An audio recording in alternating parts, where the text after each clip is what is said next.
Are we live? We are, in fact, live. Allegedly? Hold on, let me check. Alleged? Ah! Yeah, I'm alive. Damn. Live, not a live. What's the... Oh. Hold on, I'll double check. Yeah. Live alive. I'm gonna need you to be more alive. If you could do that one more time, but more alive. Oh, sure, absolutely. My cheeks! I'm fine. Fantastic. We're gonna go with the B on that one. Ah, good. Horribles cannot get it. Here we go. Here we go. Here we go. Here we go. Here we go. Here we Here go. we go. Here we go. Here we go. I got a frog in me throat. Here we go. Is that like a squiggle now, too? Hooray. It's like a squig with a big tongue. Oh, see, that reminds me. I found the big sick frog. I am concerned. The big sick Don't- frog. Yeah, don't worry What about is it. The big Homestead? stick... Oh, you have... Oh, Connor. He doesn't know Evan- Zito. You Is wish that it like was the Homestead. big real fit? Is that like a ska band? Because that sounds like a ska band. Maybe. It does- Dude. Go ahead, Zito. No, please.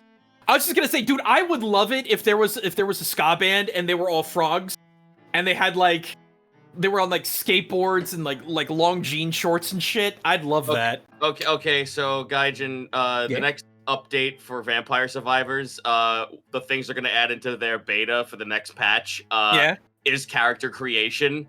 So, Oh, congratulations, that's now your new Vampire Survivor, Sona. amazing. Also, I apologize. I said a poo-poo word. I am so sorry. You fool! No, I'm sorry. You are a fool. You are, but you're our fool. I'm a fool's Gelt. Ha! We're all fools here at the Fool's Gelt. But before we can get into some more adventures from the crew of the Fool's Gelt, we need to go around the horn and introduce the retinue, starting with, as always, Gaijin Goomba. Oh! And what am I doing? You can find me at twitch.tv/Gaijin Goomba. No H. It's in the warp every Saturday, Sunday, Monday. A big shout out to Blackfoot Ferret. Hooked me up with Mortal Shell 2. Yeah, Zito, game fun. Game very fun. Yes. I've accomplished my 2 goals. I have found Proxima, who is the thick queen of the game, and I found the Triarch Repeater, which is like, it's just a big minigun. I love the achievement is called Old Painless. That is such a good callback. Oh man. But no, we're gonna be doing that. Did that tonight. We're gonna do that tomorrow, very likely Monday, because the game's kind of chunky, and I'm glad for that. After that, we're gonna be jumping into Twisted Tower. As I've said before, it basically feels like if Karn Evil had a plot and a wide variety of weapons, which is very cool and was actually scary. Although I don't think Evil Marie's in it, so that's a slight disappointment. Thank you. Aside from that, working on a new culture analysis video, I am going to be doing a Witch Ninja on literally the worst ninja of all time that I've ever seen in media. I know that's hyperbolic. I'm not being hyperbolic on this one. I found redeeming things about Genji and the Nekonin twins and a couple other the quote-unquote bad ninjas. This man is irreprehensible. There's not a single good ninja thing about him, and I'm going to have a pedantic gamer meltdown talking about him. After that, I'm not sure it's going to be another analysis video. After that, though, next Orky video is going to be... So, for those of you who know who Pancreas Snow Work is, he did a video talking about tanks in 40k. He only mentioned, like, 2 tanks that Orcs apparently had, and I'm like, you fool! Orcs have, like, 16 different tanks. So I will rectify this mistake in that next video. It's just going to be me grabbing him like a squeezy toy and yelling at him fiercely about all the tanks that Orcs have. You mean like this? Yeah. Pretty much. Literally 2 weeks from today is my birthday. I will be doing a big birthday stream.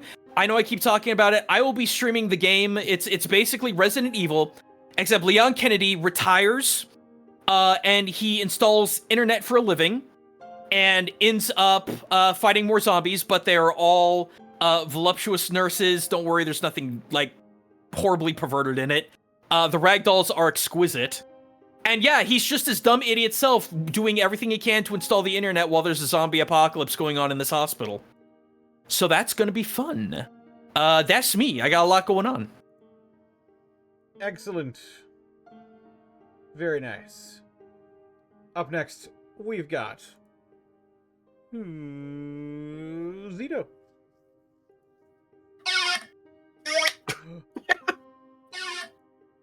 Find me. You can find me. You can find me over at twitch.tv/Zito.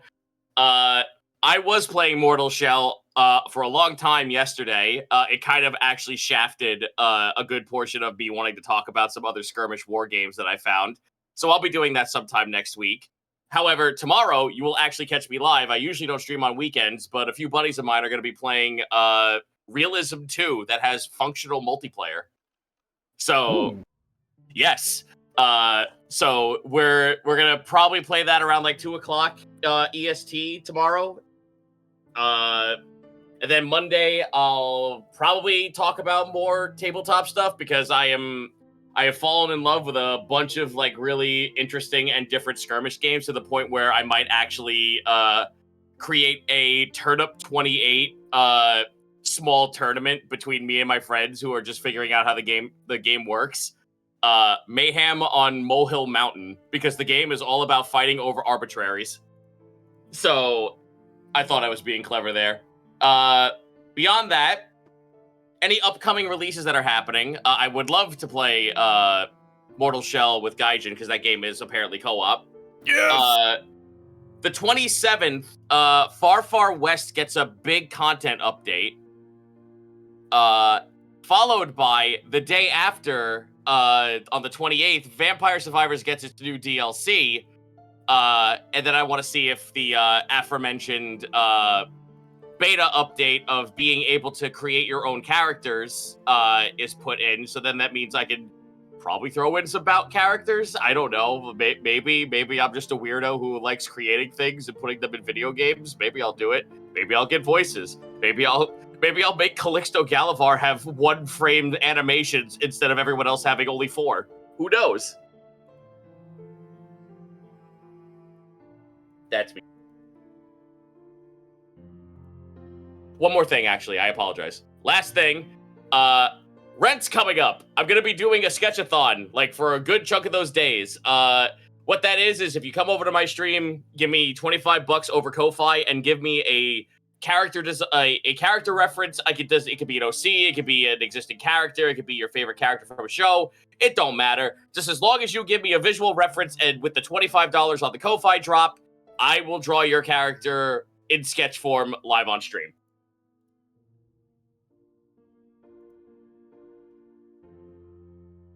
Right on. Up next, we've got Edward Bosco. I am sorry. You can find me at Ed Bosco VA on Instagram, Twitter, and TikTok, and right here on twitch.tv/Edward Bosco, where we have got our regular streams going. Monday will be some Yakuza over on Connor's channel. We'll be going through Infinite Wealth, which has been a ton of fun. Tuesday will be some Vecna Eve of Beeve, which we have slowly been putting together this thing called the Rod of 7 Parts. If you want to check out all the previous episodes, check out Devils and Dice Rolls. Highly recommended. It's a very fun campaign. And Connor might be a good DM. It's the rumor on the street. Wednesday will hopefully be some Unexpectables. Thursday is Throwback Thursday. Friday will be day 1 of Multivania. And then Sunday will be day 2 of Multivania. That is our wrestling extravaganza. It's like WrestleMania, but for all of the custom characters that you've made. And that'll be me next week. Right on. Up next, we got our GM extraordinaire, Xanalis Grim. Hey, thanks, fellow GM, who's really good, Connor. Connor, you're really good. It's not just word on the street. Wow. Hi, you can catch me where am I going? Oh, right. Oh, Monday, twitch.tv/XanalisGrim. I will be playing some Helldivers with a few friends, so if you want to see some of the new content, come on over for that. Then Tuesday, as Bosco also mentioned, Vecna Eve of Ruin, twitch.tv/DistortionDub at 1 p.m. PST. We got another Rod of 7 Parts. We'll figure out what we're doing, or no, we know where we're going, but if you want to see where we're going, come on over and see that. Followed immediately after that back on my channel, twitch.tv/XanalisGrim. We'll be playing some Space Marine 2, and I guess answering some TTRPG questions from some folks in the community. So if you want to see that, or you want to ask some questions yourself, come on over for that. Then Thursday, twitch.tv/XanalisGrim again at around 2 to 3 p.m. PST. I'm playing some MechWarrior Online. Kind of fun, relaxed streams. I like just doing those on Thursday, so if you want to come over and relax, you're more than invited. But aside from that, all those things and everything else I might be doing, you can see over on my Blue Sky at Xenos Grim, where I post all of those things. And that is me.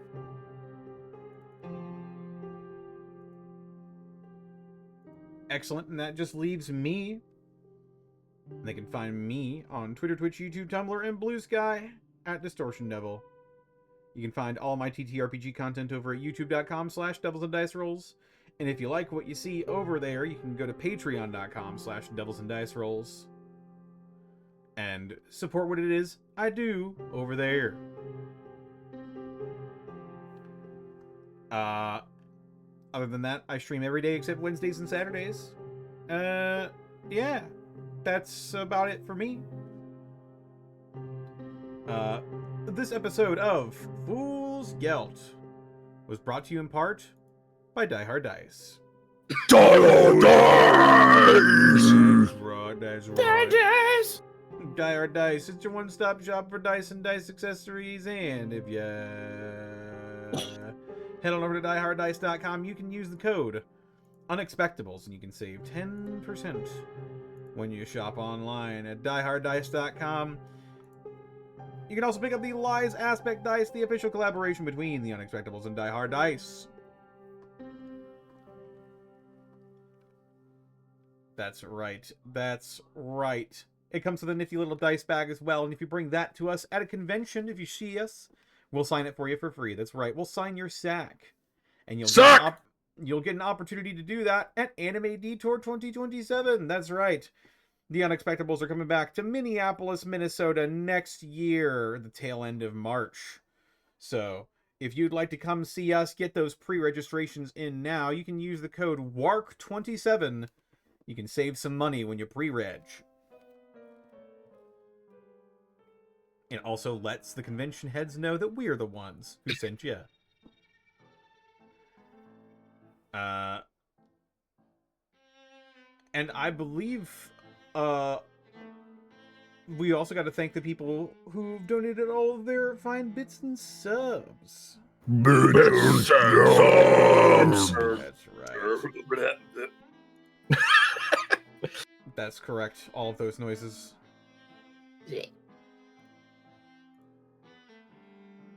Yes, yes, bits and subs from people such as Gaijin Goomba, thank you for the raid with a party of 64. It was close. I was close to the Nice of Sorry. Dragon Nonsense, thank you for the 4 months. Whoa. Tyrant Chaos, thank you for the 77 months. Russet Man, thank you for the 25 months. Remember, the chances of an orc commando teleporting right behind you are never zero.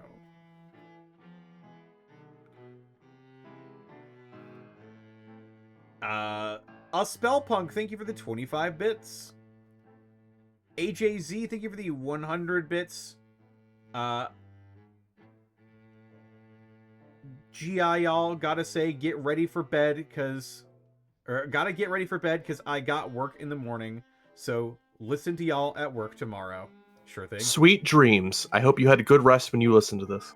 Have a good sleep. Dark Lord Popo, thank you for the 71 months. Whoa, here we go. So excited for tonight. Good luck, boys. Boys, boys, boys.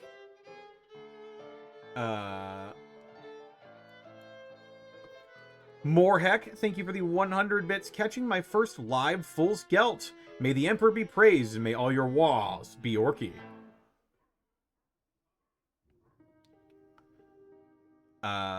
Bull Honkinator, thank you for the 500 bits. I'll have to dip out early because I am an episode behind. Big love, though.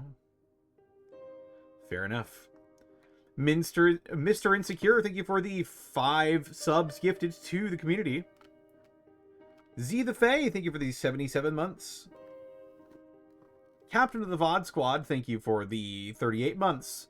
Will stay as long as I can, but will likely watch most of the episode in the VOD. Don't get lost in the void, y'all.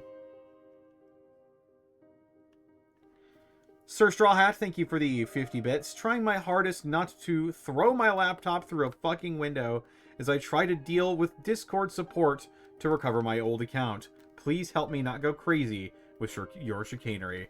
I'm very sorry. I know exactly how frustrating that can be. I feel your pain. Good luck. Venmaru Karos Corwin, thank you for the 500 bits. You can completely disable Twitch's ability to impose ads on your stream by using the tags feature. You have to tag your streams with a combination of topics that are notoriously disliked by advertisers. Oh. Ah, gotcha. Yes. Most of which even typing would probably hide this comment. We also don't want to get in trouble. It's a double-edged sword. Yes. We also That's true. like your money. We must use it to continue the show. That's true. And finally, Zenlita, thank you for the 100 bits. Holt and Lupus featuring their giant orc toddler and their sickly Victorian orphan. Also, Connor, you're a little quiet.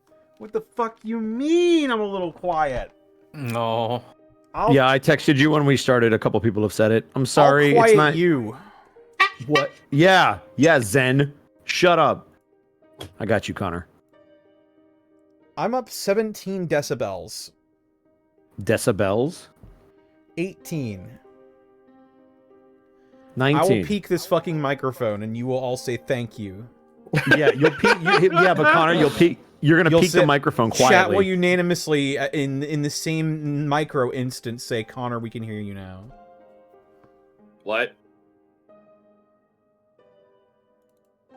Connor, you sound good to me. Thank you. Incredible. Chat, is this good for you? Can you hear me now? I think they can. Okay. I'm up 30 decibels now. Nice. Holy shit! Wow. We're not changed at all, I'd imagine. Yeah, you're not. You guys are. But if I talk at normal volume, they might be able to hear me. Yeah.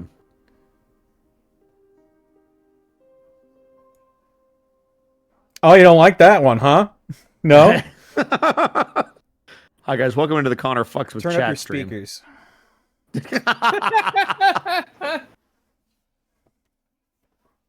Oh. And finally, we've got Cyrus Einsla. Thank you for the 100 bits. My body is not a temple. It's a Gloriana-class battleship traveling through the warp with extensive hull damage, and the Geller field is failing. Damn. It sounds like Bro, you need a just doctor. Bro, just turn it off. Give me the new... Have you tried Just turn it resetting your off and television? on again.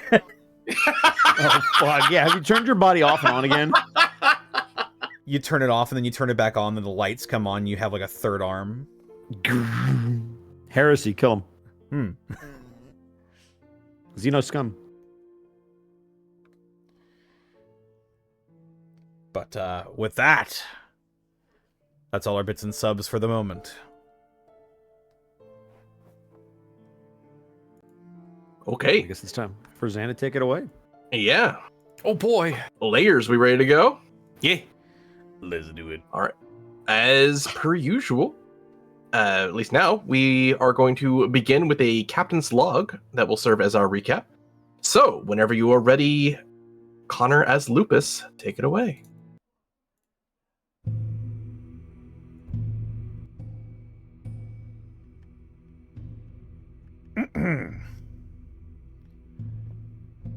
Captain's Log Number 9. We dispatched a horde of biomechanical monstrosities that attempted to harry our escape from Zorgul. With our new Eldari cohort in tow, we managed to pull back into the halls, hunker down, and use the terrain to our advantage. During all of this, it seems the Fool's Gelt was attacked by what we later learned was an automated defense system. If that weren't bad enough, enormous beasts, infested by the metallic biophage, emerged from the woods and ran us down, nearly taking me down with its lasfire. But we managed to lure it over to a canister full of promethium, and with a little help from Nazgob's weapon, we were able to dispatch the beast and teleport back to our ship. The ship's engine seer informed us that the station orbiting Zorgul was an unmanned satellite, designed to stop anything from leaving the planet. After scanning it, we pulled what remained of the valuables from it, and learned that Battle Group 5-Headed Flail would regularly lead orcs to the planet as a sort of ambush tactic. Once we were ready to leave the planet's orbit, we received a message from Explorator Fleet Rarum, saying they wished to reward our efforts on Kaymor, as well as wanting a private, personal discussion with us. As to what that might be, we can only guess.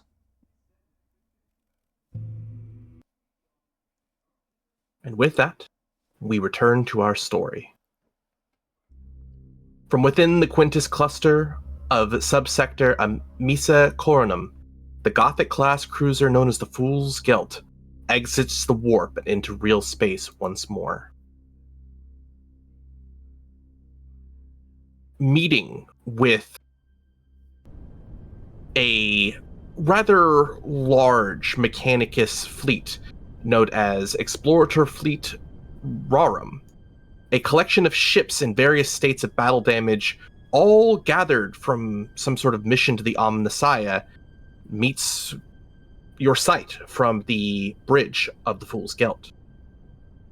This fleet's flagship, one indicated on your auspex as the vessel of the Sacred Chorus, seems to dwarf the Fool's Gelt in size. See that? It moves closer towards the Fool's Gelt, as if to have a meeting, as their weapons are powered down, and they move upon you with a standard approach. "They are hailing us, my Lord Captain," calls out First Officer Barnabas Buchanan to the retinue as you hear the chimes of the incoming Vox transmissions on standby. On screen. The Vox channel connects to a series of overpoweringly loud binaric tones before the volume is suddenly lowered and translated into Low Gothic. You see purely an audio wave instead of a face. "Gothic-class cruiser, the Fool's Gelt, rogue trader. We wish to converse with your royal retinue. Logis Lord Technicala Sovereign wishes to speak with you in the flesh. She awaits you aboard the Karak transport, now between your vessel and our flagship. Is this agreeable?" Indeed it is. "Very well. We await your presence." Another series of binaric wailing rings out in the affirmative before the box line then cuts. I must now ask, how would you like to proceed? And who are you taking with you, and which transport are you taking to get there? So clearly we're just going to teleport, right? Again? If we need to. So we teleport more orcs. Uh-oh. Let's go. I'm sorry, I didn't mean it. Oh, wow. It's all your fault, Tito. I think the other side of the Voxcast was left on. Oh, We had some kind of alert. Yeah, that's the binaric screeching. Oh no, wait, they're just having a conversation. Oh. Well, I suppose I will proceed then. We can take the full retinue in, right? Like just full retinue? Just the request just was myself, for the Holtz. royal retinue. Yeah. So Holtz, And, Jerichus, and Nazgob, and myself. Would you like to teleport over? Do you want to use a transport, or do you want to use your very special gifted transport? I mean, it is pretty fancy. special. Yeah. But So there's no weapons. above NASCAR wouldn't know this, but above game suggestion, take teleport homers just in case we need a fast escape. I can't imagine we'd need it, but better safe than sorry. I also can't imagine we need it, but we might as well. It's probably helpful to take one teleporter homer with you just at all times. Yeah. Yeah. So you have after taking one on your person, so one of you please write it in your inventory, you have 5 left on the ship. I'd say Lupus take that one. Yeah, I might as well just have it on me. I believe in you. And you know what? Let's take my shuttle. Why not? My fancy one. All right. And with that, taking all of the retinue with you, I'd imagine for Jerichus, are you flying? I always fly. That's what I do. You got it. It takes you a few more moments, but you all gather yourselves and leave towards this smaller ship, heading towards the indicated transport. It is merely lost within the shadow cast by the battleship that stands between the nearby solar star and it. After being given clearance to land, you are directed towards the flight deck to land. Arrayed out in front of your transport is a noble's display of technological wonder. Gold-plated servitors and cherubim pour water into pleasant-sounding fountains as music echoes lightly and invitingly. Servo skulls float around, pouring calming incense into the hangar as the normally harsh metallic room is bathed in a warm light. Standing at the center of this meeting place is a nearly 12-foot-tall golden statue of a woman in red robes. Covered in various bionic parts, lifted up on tall servo-assisted stilts, she is barely clothed beneath her red robes, and what flesh you would normally see is instead a large display of gold and metallic plating. In fact, you are certain if there are any organic features about her, you can't see them, at least with where she currently stands. However, she gives a courteous bow as your ship lands.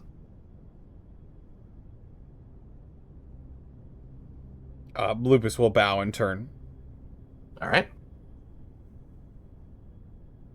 Leaving the transport, you see a table set with a large amount of food and drink. Pleasant greetings. Please, will you join me? Yes, I That's shall. Nazgul just immediately stops paying attention to anything, looks at food. Zan, what food we got? He hungry. There is a lot of meat. Oh boy! Pretty heavily salted, but well prepared, it would seem. And as you head towards the table, the large figure seems to join you, still standing before kind of taking a awkward-looking seat near one of the ends of the table. Retinue of the Fool's Gelt. I am Logus Lord, Technicala Sovereign, but you may call me Technicala. Pleasure. And Zan, Indeed. she's just completely like gold-plated where the skin would be, correct? Correct. After like Nazgul doesn't say anything because he kind of knows better at this point, but there is like a hungry look of ooh shiny just in his one good eyes as he's going up and down looking at this this tin boy. Just slap the top of your hand like no. No. She continues to speak. I have come to talk to you on such matters that concern this sector. Firstly, I would like to meet your Lord Captain formally. Yes, indeed. He sort of stands up a bit straighter, as if, like, presenting himself. Well, I mean, there he is. Just gestures to him. I am Lord Captain Lupus Magnus Steel Cylon IV, Captain of the Fool's Gelt and Rogue Trader. Well met. Well met indeed. I would first like to thank you for your timely intervention in the K-More system. I know not how you were able to defeat the Xenos, but you destroyed the vessel that had vexed our fleet and our numbers in the subsector for many months now. Please accept these small tokens of affection in agreeing to meet with us, Lord Captain. And with a snap of her fingers, servitors seem to bring out a set of gifts to you all. Ooh. Oh boy. Oh my. First, a Mechanicus Blessed mesh armor. Ooh. It gives the wearer a rating of 5 and increases your toughness by 2 when worn. Toughness bonus. Ooh. Does anybody have? Oh, sorry. I'll explain the gifts. That way you can Yeah. determine. You're fine. You then also see... Oh, go ahead. I was about to say, I apologize for all the coughing. I'm taking a cough drop right now. I don't know what's going on. It's quite all right. Allergies. A servo skull then produces a Logis Bionic Eye augmentation and places it upon the table near Lupus. Ooh. Logis And- Bionic Eye. If you would like to read what this does for me, Connor. Once equipped, whenever you hit a target with an attack, all others in your retinue gain a 10% chance to hit that target until the start of your next turn. On your missed attacks, you may take an opposed intelligence. On success, you can choose to remove a dodge or parry reaction from that opponent. Oh my Damn. It can Lord. only be Holy- used once per enemy per turn, and only once on that turn. That's still fucking huge. That's That's really massive. good. That's really good. Pretty good. Yeah, don't give that to me. I was Lastly- like, and then That's for intelligence. Lupus. Lastly, a servitor brings forward two metallic orcish devices the size of about a wallet, with a small collection of antennas and wires grafted to them, as they are gifted in front of you, Nazgob. Oh. If fused with Goldie, they give a +10 on all attacks made with orc weapons, and +2 damage on all damage made with orc weapons. Oh You- God! Yeah, But you can Jericho's will take only that. gain That'll this. help. You can only gain this bonus if Goldie can also see the target. Oh my God! You just turned her into a targeting squig. Ah! It's a targeting I laser, love but in fleshy form. You hear you hear aloud the Logis Lord speak.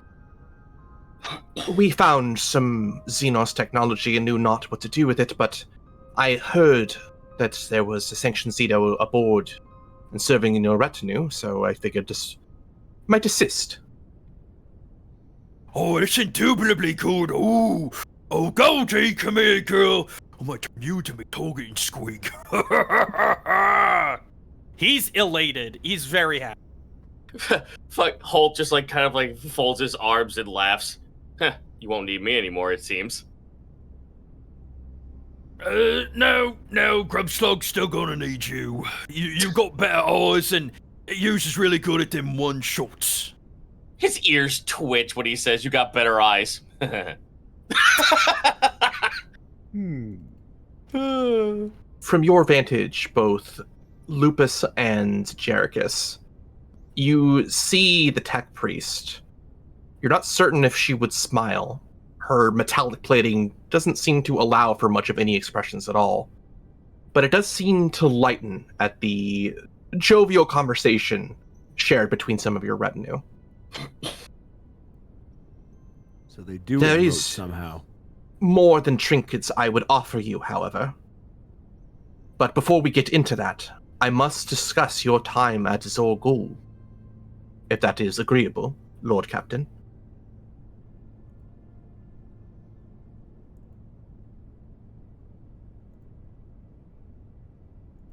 Connor? Yeah, I'm thinking. Okay. As Plus, of course, Very Okay. quiet thinking. I believe in you, though. We were having tech issues before. That's why we were just like, uh-oh. Yeah. Yeah, Discord really needs to get their shit together. I'd be more than happy to have a discussion with you, but please understand, there may be some things that I am not at liberty to say. You see her cogitate your words for a moment. I believe I understand. The situation would, however, demand of me that I ask you what you saw down there if you did in fact land down there. And if you put your mind at ease, yes, we are well aware of the techno heresy that has spawned from that planet. That does change things a little bit.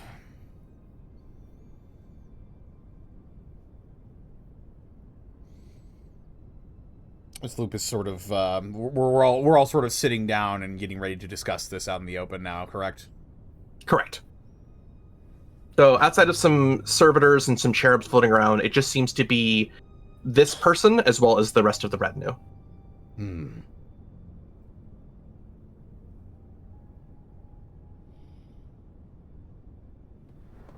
He sort of sits down and strokes his beard a little bit, look down at his food.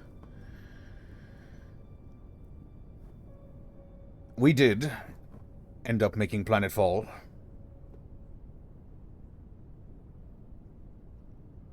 It was a being of great import that we required for our ship's crew. You see her and cogitate the words. This being,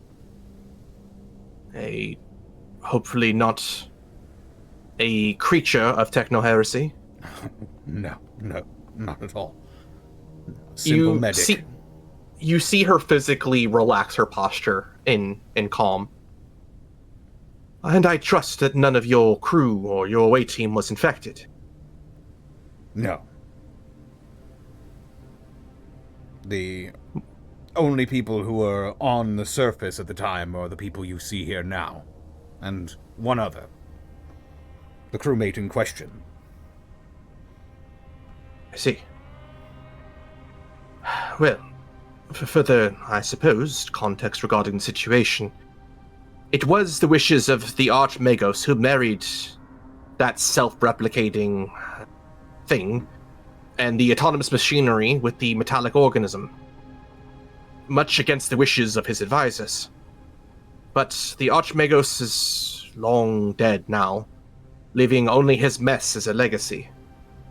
My predecessor was the last of his disciples, and sadly he too is now perished.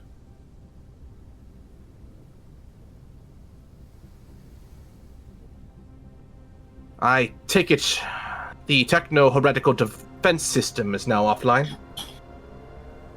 Yes, we theorize that the automated defense system expended the last of its whatever may have been powering it, fighting off a couple of orcs. And, of course, us. My estimations were correct then, unfortunately. Very well. I will cease the fleet's movements against the Drakari and defend this abominable world. If any of the Xenos factions take the organism off planet, it will result in uncalculable amounts of destruction. I'm sure you agree. I do agree. Hopefully, with the time there, we can find a way to neutralize the organism. Otherwise, we will have to wait for an exterminatus of the planet. Oh, does that mean you're just gonna blow it up?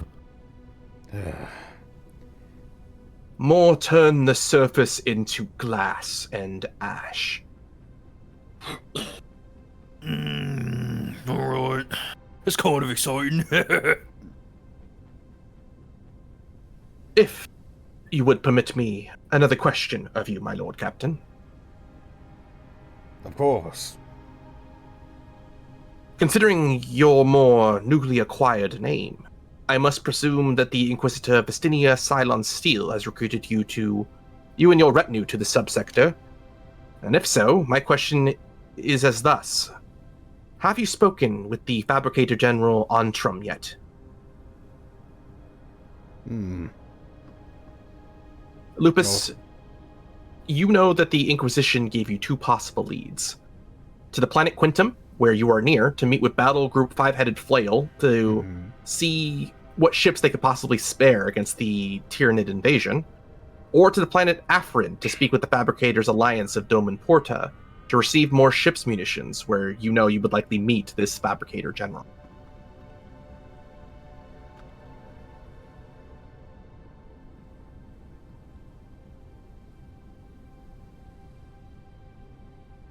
But her question on whether or not you've met with the Fabricator General yet still lingers. We haven't met with the Fabricator General yet, correct? Correct. You have not been to that sector of space yet. We have not met with the Fabricator General just yet. I see. Well, if you do decide to meet him, I would like to make 2 requests of you before you do. They coincide with each other and may assist you. Very well. Further context may be required. My predecessor, Explorator Majoris Eichenwald, has been slain aboard an experimental vessel in our fleet, the Dominator-class cruiser the Everbolt. The vessel was destroyed during the Xeno assault on Kaymor, which you helped us, well, come to a conclusion.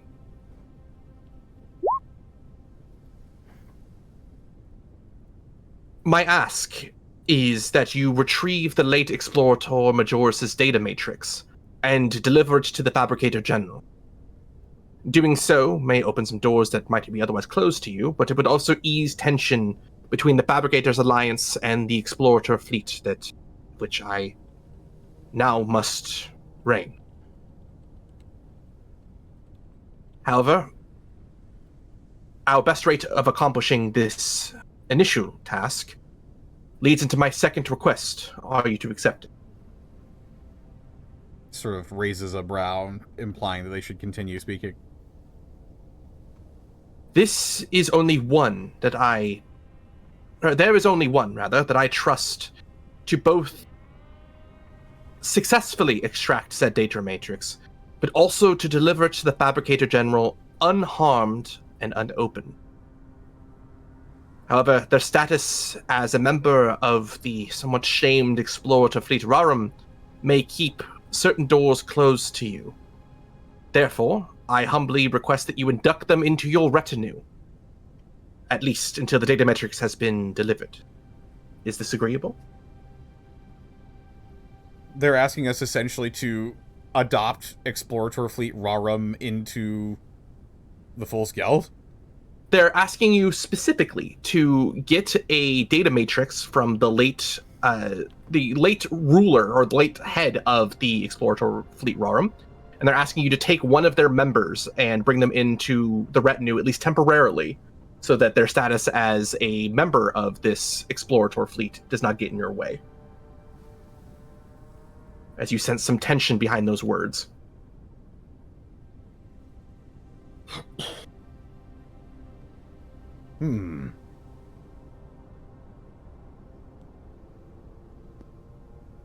Explorator fleet. Oh. Oh, go ahead. I believe this would be agreeable. Who is this? She nods. She seems to snap her fingers as a servitor seems to then leave the room. I thank you for this, my lord captain. Explorator Fleet Rarum and the rest of the Mechanicus in the sector have been at odds for a long time, many of which see Explorator Fleet Rarum as, well, borderline heretical, given what my master did and his master did before him, as you've no doubt seen now, on Zorgul. However, should hopefully alleviate your mind at least to know that I have been elected to lead the Explorator fleet now, and am doing everything in my power to undo what damage has been done. Anyone who wishes may give me a scrutiny. All right. Oh boy! I wouldn't mind doing that. Whoa! Bosco came in really hot there. Bosco Yeah. stole my volume. I'm always hot. I've been stealing volume because you stole the H, so I feel like it's fair. That's my age. Good. Oh, are you serious? That one good. It was a good roll though. It was a good roll. I That was didn't know the Fool's 17. Gelt this time. Wait, I'm my proud of you. threshold's 0. Is that Yeah, how is your correct? threshold 0? Hang on. Scrutiny I is am amazing. Did you roll the Fool's Gelt? Is that what you did? No, that No. was my sheet. Maybe you're just bad? Oh my god, where is it? There it is. So perception. My threshold should be a 33. I don't know why it's 0. Also, Connor, can you double check Overseer? I'm fucking juggling like 8 things. What if Oh, you juggle Wallfly the isn't 9? updating. Yeah, Connor got it. It's all good. Zan, Scroody's perception, and my perception is 33. So your 33. threshold was 16, so you missed it by 1. oh, okay, that's what it was. That's what it was. Okay. Amazing. Still, Because if you don't have the skill, it's halved. oh, that's what it is. Oh, okay. Gotcha. All right. Well, with 0 degrees of success, Jerichus, you're able to tell this individual is convicted in her words. She genuinely is frustrated by the actions of her predecessors.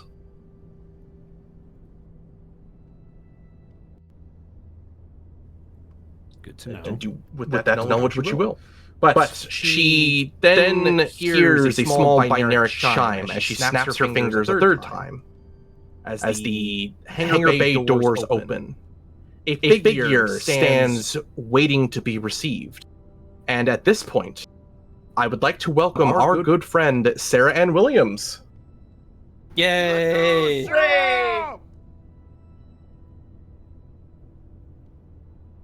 The first Fool's Gelt guest.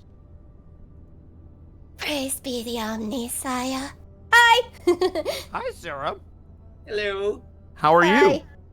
Very Hey. nervous. Quit it. All right, well, for Sarah's sake, and potentially those who might be new here, I'd like to take a moment to have each of our players describe their characters once more, starting with the seemingly obviously out of place to a normal crew, and then moving on to the more in place. So with that, we will start off with you, Gaijin. That's what I thought. Okay. Before you was a green skin of 6.5 feet tall, shoulders broad, head hunched, the most healthy and pristine teeth you've ever seen inside of an orc mouth, which is odd because all around his mouth is terrible scarring. Sure, it's an orc, but you can see all kinds of scars around the body, but the mouth is especially rough. Seems the scarring would even go up to the right eye, or at least there would be an eye if there wasn't a crude bionic staring right at you with its foreboding red light. The orc is clad in a confusion of clothing and armor, a red undershirt with a golden yellow orc skull emblazoned on the chest of a sleeveless ripped trench coat, with oddly formed plates of yellow scrap bolted onto its shoulders and knees, a curious hide boot reinforced with jagged heavy metal, with a crude but effective machete on their back. Curiously, too, on each wrist is a broken manacle. As you stir this thing up and down, it lets out a loud grunt, and you hear the clanking and whirring of something you're surprised that you didn't notice at first. A throne-forsaken abomination of a large, what looks like a mockery of an assault cannon, both 2 spinning triplets of barrels. Ammo drums and magazines are all connected across the bottom and sides of the weapon, with 2 crude prongs of sharp rusted steel metal acting as an uneven bayonet. A malformed sightline, that you realize the orc isn't even really paying attention to. You wonder how many cogboys, I guess in your case, tech priests, would lose their mind just looking at the sin of the Omnisire when you realize you better quit staring unless you want to be full of holes. All right. Next up, we got Zito. How am I supposed to up that? Literally, I mean, I was like, please don't pick me. Don't pick me. I mean, I just reread what I wrote what I read at session 1, so you know. Listen, well done. All I'm saying is well done. Well done, but like I'm just sitting here like listen, I'm just a guy. Set the bar low because I gotta go after you. Alrighty. Listen, I love my boy. yes, you do.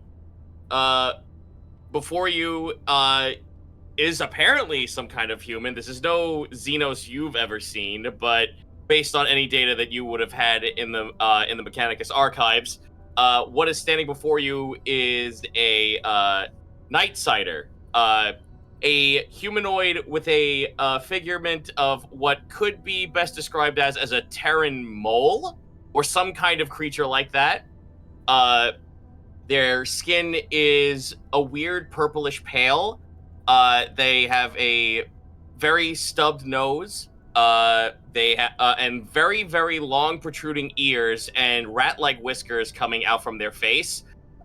This humanoid is wearing a pretty somewhat average militarum outfit.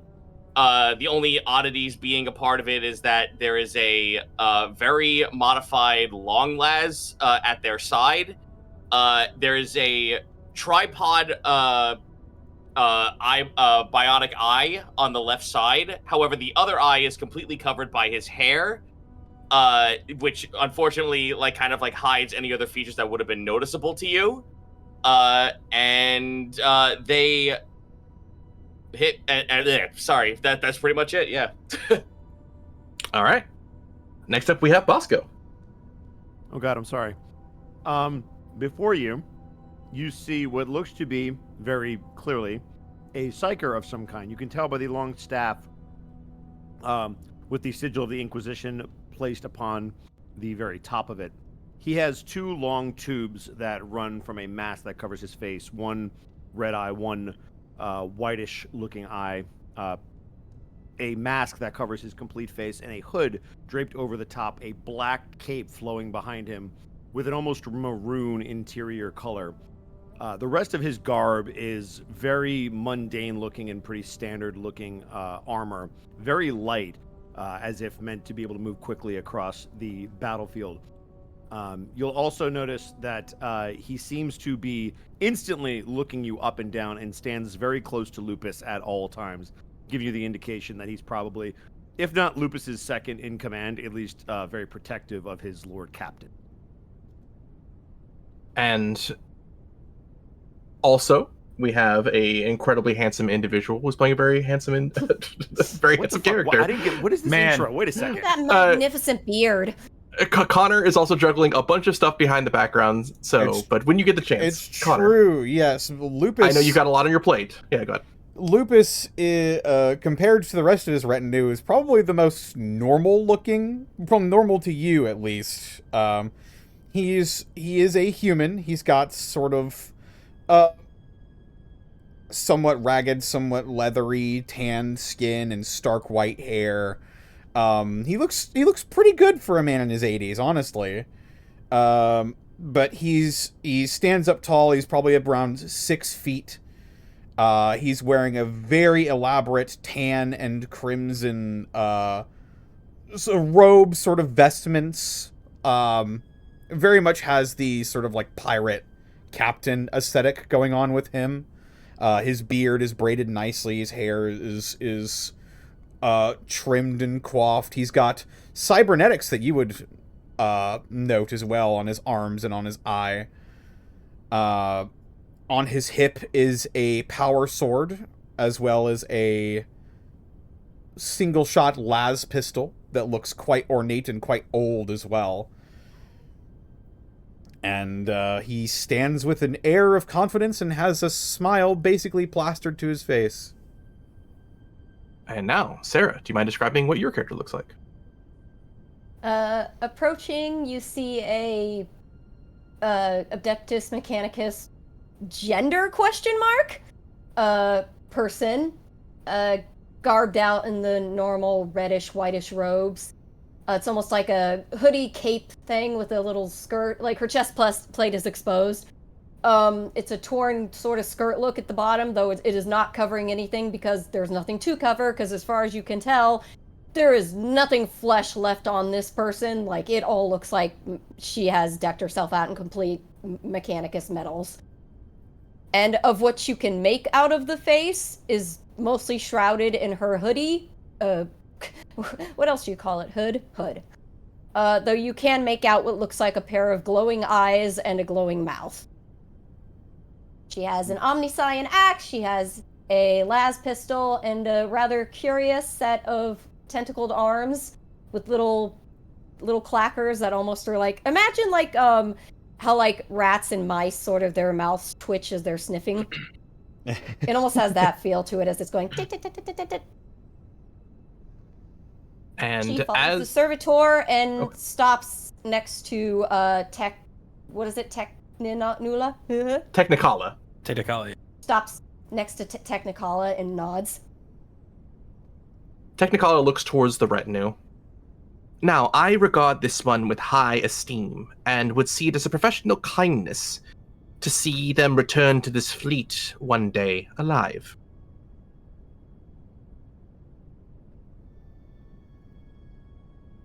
Lupus will sort of step forward ahead of the rest of the retinue and sort of lock eyes with August and sort of take their measure. Well met. I am Captain Lupus Magnus Steel Cylon of the Fool's Gelt. Slight whir in her, as though she's contemplating, and then she says in what do you call it, Low Gothic? That's your common. Designation Explorator Augustus Rulius of Fleet Rarum the 8th. Shortened designator, August. Well met, August. August throws a sort of curious look over at Nazgob, and I think I have played a little bit of Rogue Trader for the audience. I have played a bit of Rogue Trader, gone to Warcraft World in England, but I'm very new to this, so I apologize if I'm slow and sort of not. I can personally vouch for how much research Sarah has tried to do in prep for this. She has been busting her butt. So Sarah, you've been to Warhammer World. That is Mecca that I have not even gone to. Yeah. I think the technical term for the normal language tech piece do is technolingua, I believe. Technolingua, that's the normal language it's one of the binaric languages. In technolingua, she says to Technicolor, which is amazing. I searched for that fucking sound effect on YouTube. I'm so happy. Oh, I love it. She says something like, Sanctioned, Xenos. Correct. As Lupus, you understand this. I do indeed. He sort of smiles a little bit, a bit wider. He already had a smile, but you can see his teeth flash. Ooh, can I roll on that to see if I notice he notices? That I and he understands? Go ahead and give me a scrutiny. Give me a scrutiny with a plus 20. First time rolling, so I know how to do this. Totally fair. So you're going to go to your skills tab on your character sheet. Yep, and I'm then there, and I just click it. Basic skills, hit scrutiny, and then you just click scrutiny. And then you'll get a little pop-up, just put 20, because you're adding plus 20 to this. Okay. 20. How do I know that? For later dates to add plus 20? Or are you just... because I'm giving you a plus 20 because of the situation, you have circumstantial modifiers. It's sort of like getting advantage. Alright. Hey. Whoa. That's a good roll. 2 degrees of success. Sarah's being the high roller on Saturday. Just roll under 20. Sarah, you not only are able to tell that the Lord Captain understands what you're saying, but is likely pretty fluent in it himself. Ooh, she cocks her head and does another... Which mostly is just her to him going, respect. So is August like staring at Nazgob at all, or just a brief glance kind of thing? No, once she hears sanctioned, she's just like, okay. She trusts Technicolor in her judgment. Technicolor seems to nod at the exchange, before looking towards the Lord Captain once more. Additionally, Meliandor's pleasure fleet is a short jump away and has a large amount of medical supplies for trade. We just exchanged a large amount ourselves to recover from the battles. You may wish to trade with them before you leave the cluster. Oh, we may indeed.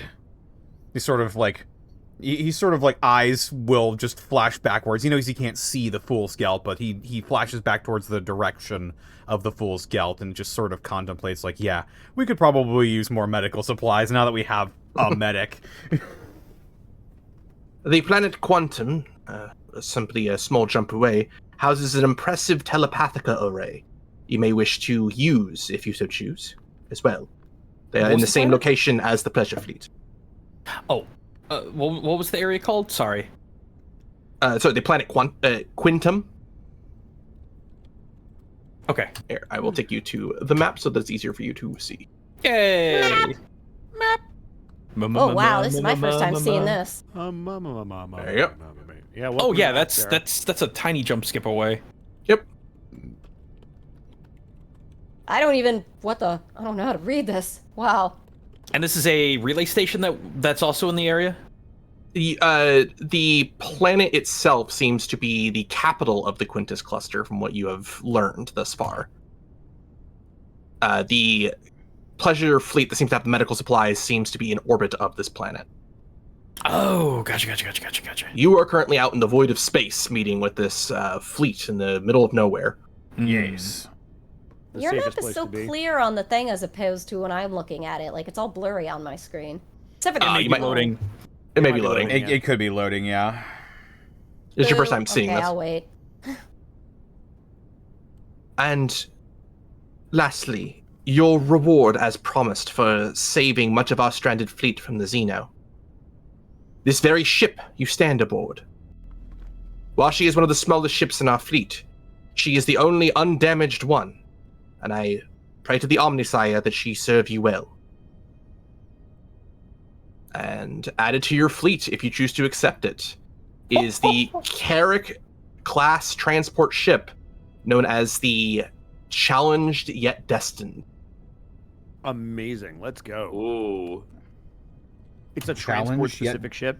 It's a transport ship, the one you're currently standing on. Okay. All right. Challenge yet destined? Yep, and I've added it to your fleet. Wow. Just like me. Amazing.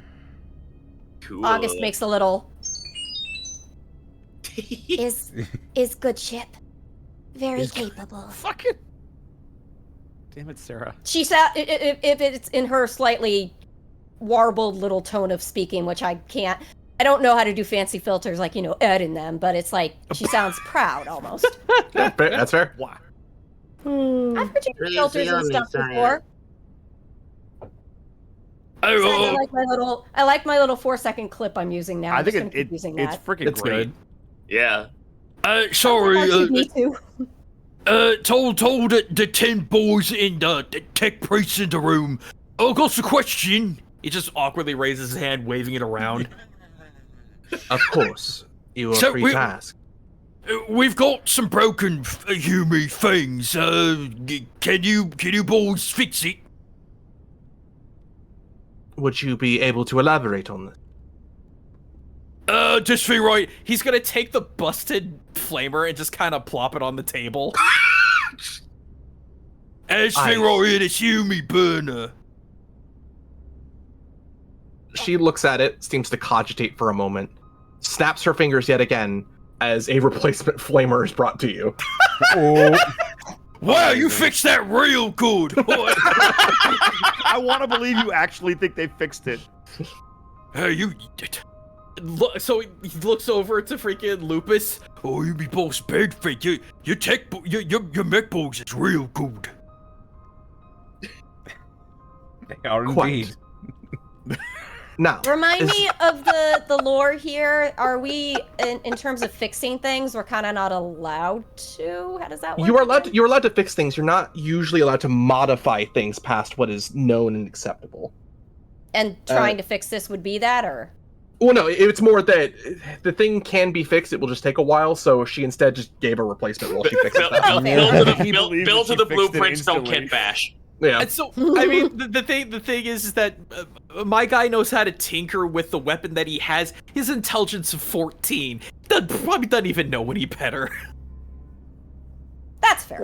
Oh god. Now, Lord Captain and retinue, is there anything else you would wish of me, or has this exchange reached its conclusion?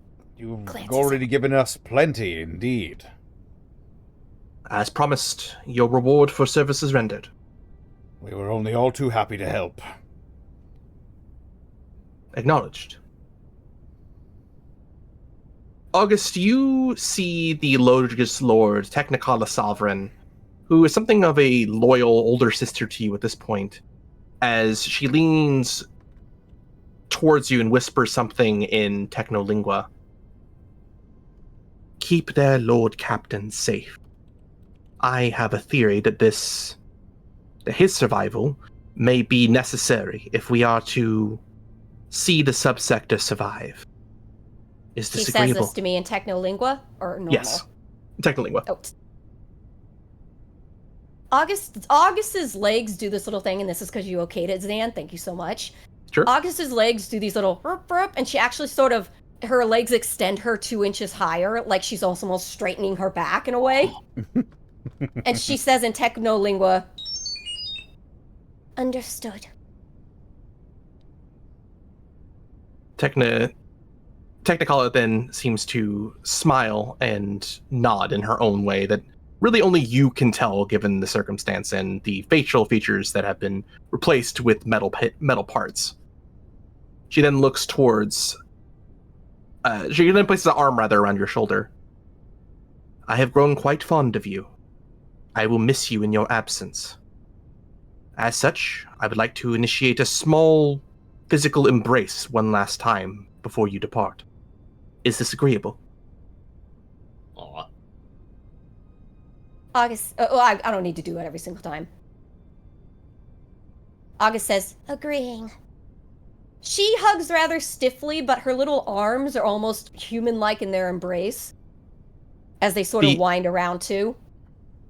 The retinue sees two metallic people hug only as warmly as two metallic people possibly can before they exit their embrace, and the Logis Lord looks towards the retinue. The mechanical arms almost express more emotion than August does. They droop a little, like they're a little sad. Oh. Aw. May the motive force continue to guide you all. The Logis Lord then bows before making her leave towards her personal transport. Well, the Emperor and the Omnisire. She acknowledges in Technolingua before departing. You then get an augury feed directly next to a servo skull, indicating that the cogitator captain as well as the first officer have, through their rights, given sworn fealty to you, Lord Captain, and his retinue. The pleasantries on this visual feed are quick, punctual, and precise. Lupus, everything you would expect from a mostly mechanicus ship. But with much still to accomplish, what would you all like to do next? I mean, we have options. Yeah. But the planet we were told to check out is literally directly to our northeast. If we Yeah, it's like one jump. Yeah. Yeah, we could do it in one jump and just We've knock it we've out. got plenty of things that we need to do on Quintum as well. Yeah. So I've got a bit of a question. Now that we have two ships in our sort of little, not necessarily a fleet, Retinue. Ship retinue. my ship's retinue, the Yeah. Fool's Gelt's retinue. The Fool's Retinue. Oh my god, I have a fleet! So will it just be like traveling with us, or That is up to you. You can have it go do tasks on its own, or you can have it travel with you if you'd like. you said it was a carrier class ship? It is a transport. It is a transport. Transport ship. Okay. Challenge yet destined. And you do have the character sheet now added to your list, or at least you should. So Wait, we have another one? Let's go. So let's have an open discussion about this. Sure. What does everybody feel like? What does everybody feel would be the best thing, or at least options of what we could do with this extra ship? What is it armed with, Zan? If you could, No, you're able to tell very quickly. You get the specs for it. The ship has two Sunseer las batteries, okay. so they're pretty far ranged for a weapon in the void.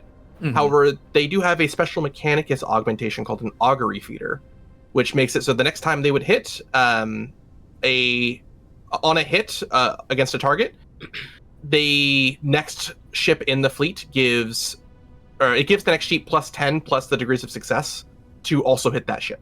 On a miss, it's still a plus 10. Okay, that's very nice. maybe So we it's should a really, keep that around. it is a really good support ship. It also has a Yeah. lot of cargo space too if you want to make runs on its own. That's Storeroom. kind of what I was thinking. I was thinking while like obviously we're flying around and whatnot, we could have this one run supply drops for us. I mean, you can have it with you until you want it to leave to do its own mission. That is up to you. Yeah. So right right thing- now, I don't think we have something better for it to do other than come with us. So I think just keeping it for now makes the most sense. I've got one thing, but it's very minor, and it might take time. So I'm sitting on a decent amount of teeth. I could put. I don't know if this would be permissible, Zan, but if it would be possible to hire more orcs onto the Fool's Gelt as what are they called? The response team, the Breachers. What are they called? The Voidsmen at Arms, but yeah. Yeah, Voidsmen at Arms. So equivalent of Voidsmen at Arms. They're tough as hell. That would be the only thing I could think of, is because it's just we've got so little in the way of arms and people. Mm-hmm. I mean, we just got our Gland Warriors like fighting fit. Like they're not even all better at the moment. Right. So it will be difficult for you to convince a lot of orcs to fight on a human ship without being there directly, but you can send some commandos to try. That was the thought process. Either that, or because the thing is, I don't know how much money we have to buy things like if we could buy a couple of rotor guns or something like that. That would be a part of my profit factor, right? Right. Correct. I wasn't sure. You purely have to find a place to buy that at. Exactly. We've got the pleasure fleet that we can buy from. Yeah, that's true. Might be able to buy some shit from them. My thing is like I don't know much, so you guys have more opinions than me. But there was mentions of just resource gathering, resupplying. That always sounds like a good idea to hit. Sure. Yeah. I wasn't sure if we had the opportunity to buy arms. Zan, you said that there was potential like Medicaid that we could buy. I wasn't sure if there was more besides that. You don't know until you go explore. That's fair. What do we have for what do we have for financial resources? I wasn't sure if it was much. Let me look at my profit factor. I think it's not much at the moment. We grabbed 2 from the Rogue Mechanicus ship, I think. Now I need to open the Fool's Gelt. You did grab some precious. Yeah, it was two cargo precious metals. That's what it was. I forget. Did I get any money? Is that a thing I got at all when we were doing There's this no thing? money in this. No, you're good. All right. No. I am broke. As the rogue trader, I'm basically handling all of the finances. I think The machine god like, provideth.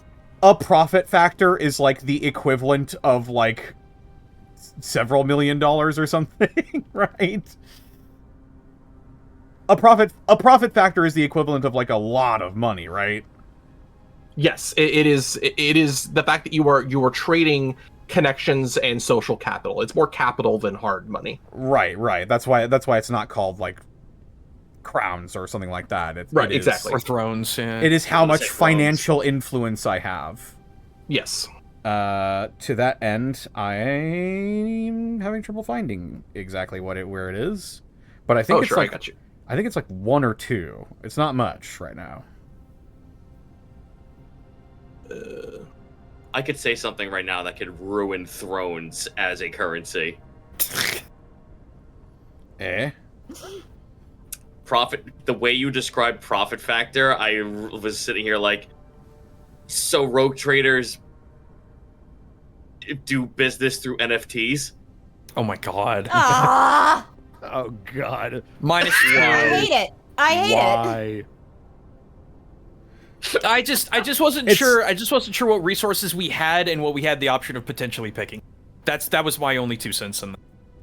Not NFTs. It's debt. Your profit factor is 2.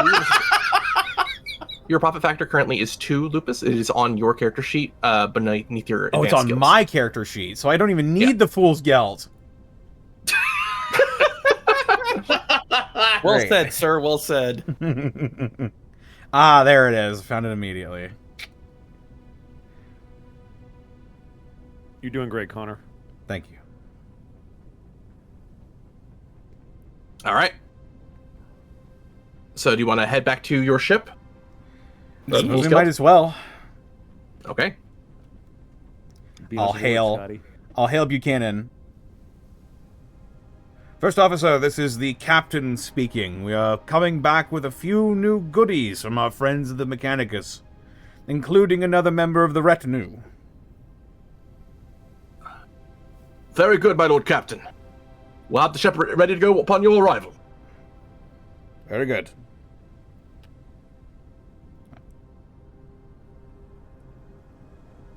And as you, I'm assuming you take the transport back? I mean, if we now own the ship that we are on, we might as well just fly the damn thing back. All right. Well, as you fly there and eventually link these ships together, you return to the Fool's Gelt in triumph. Aboard this massive ship of over 90,000 souls who were all committed to making this ship operate, you find yourself again at home. However, to the retinue's newest recruit, August, who is no stranger to void ships like this, a few things catch your eye. Firstly, you see the ship has a number of alerts discussing a quarantine of a large portion of the crew. Thus, many crewmates that should be working, you notice, simply aren't. By Mechanicus standards as well, the ship is filthy, but to your more trained eye, you see that the walls are not covered in litter or debris, but instead hundreds of years of history and memories that have been plastered and placed in murals across the walls of this ship that many call home. The people you do see, however, are strangely happy and efficiently working despite the quarantine and the artistic intrusions that have been placed on the bulkheads. Secondly, you notice that every crewmate you see is either a machine priest like yourself or an obvious abhuman.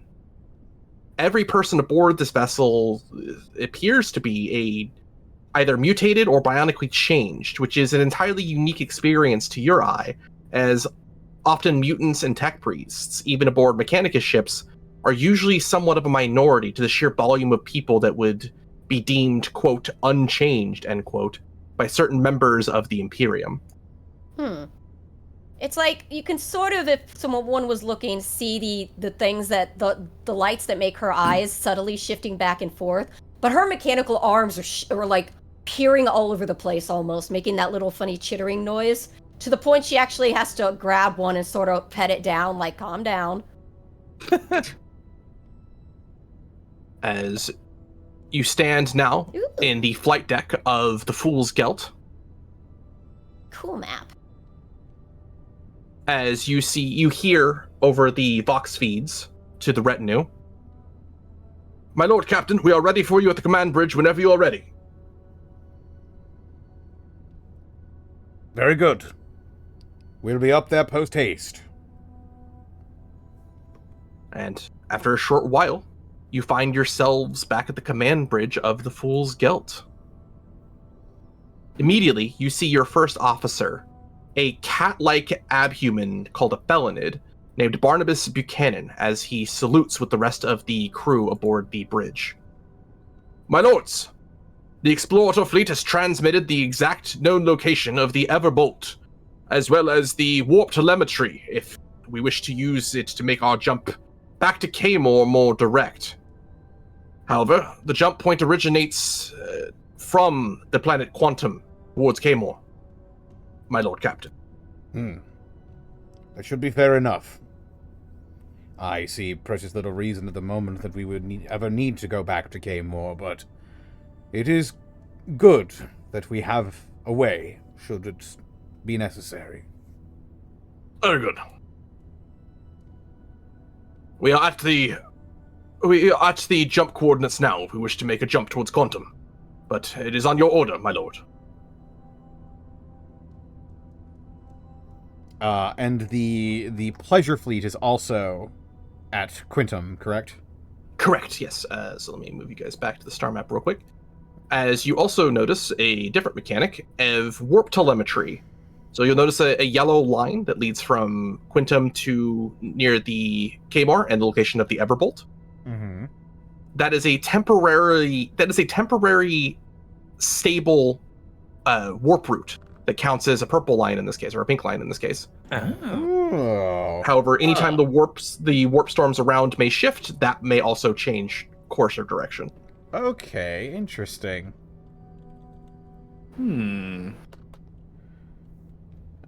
Meliandor's pleasure fleet.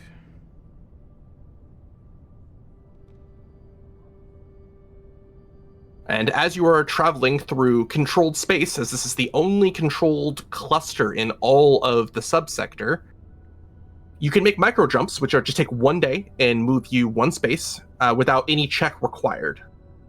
Okay. Is that would you like to do that? Yeah. Yeah, let's do it. Okay. If there's any objections. Mm-mm. All right. You take both ships into the warp with a quick micro jump, and what feels like a little less than a day seems to pass as you settle yourselves into the Fool's Gelt before you arrive at the pleasure feat. Quintum specifically. And Okay. exiting from the warp, you arrive at the capital world of the Quintus cluster, a sentinel world of hive cities and impressive orbital defenses. Vessels with the registry group, registration seemingly on them meet your aspects. That of Battle Group 5-Headed Flail. They float in orbit as sentry over the planet, as many other vessels from the battle group seem to be refitting and rearming. Another fleet also meets your long-range augury, belonging to Meliandor's pleasure feat. You then hear aloud from an officer within the room.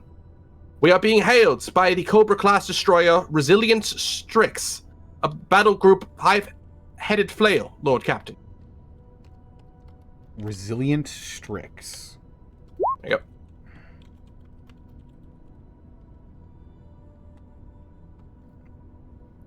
Put it on screen.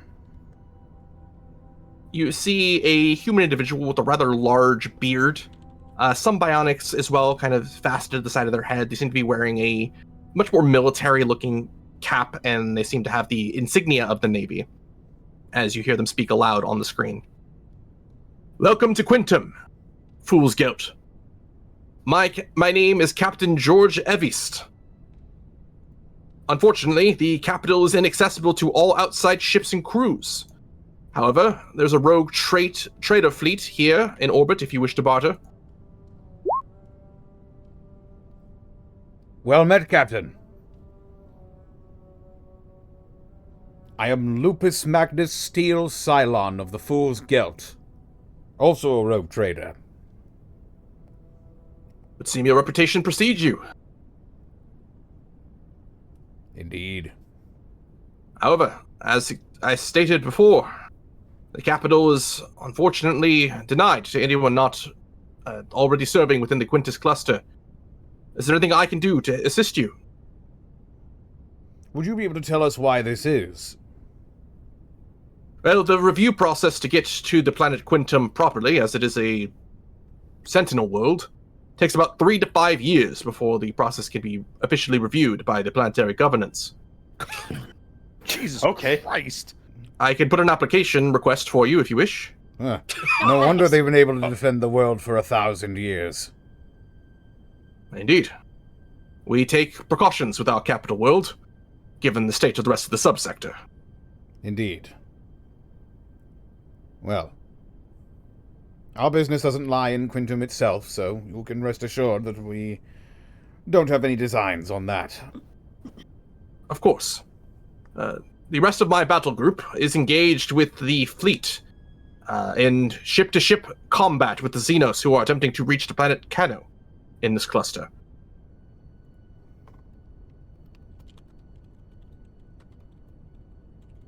However, rumors have been suggested of forgive me, Lord Captain, a political alliance between a member of your house and a member of the Battlefleet group here.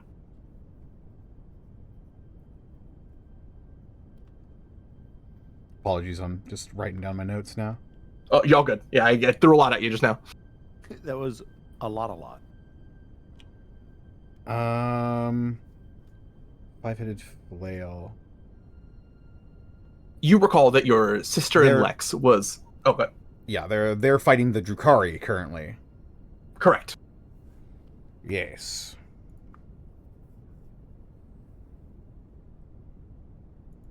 And I do recall that my sister and Lex was sort of eyeballing that marriage alliance herself. Correct. Oh, it just so happens that my very own sister and Lex...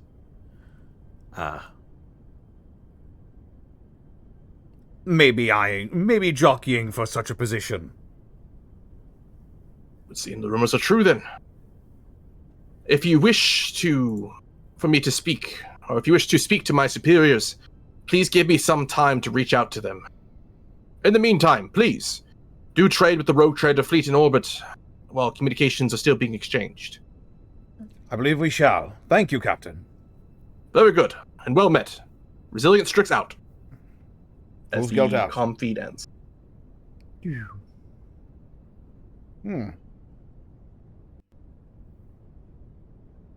Pleasurable chap. Well then, we've a few things that we can do while we are here.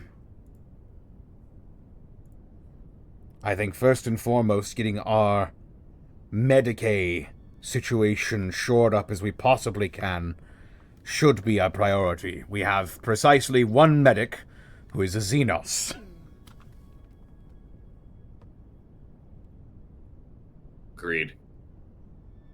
Take a file down to our new doctor and see what I can do about getting resupply.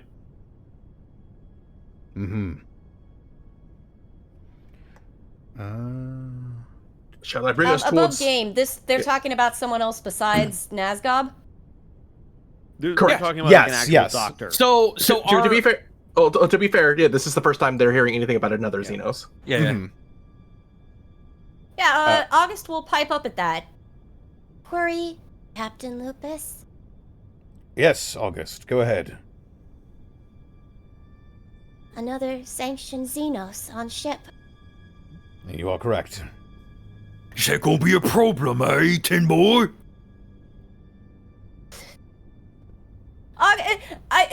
August does this thing where she regards you like her little tentacle whips around and sort of does that chitter, and then her legs extend to be taller than you.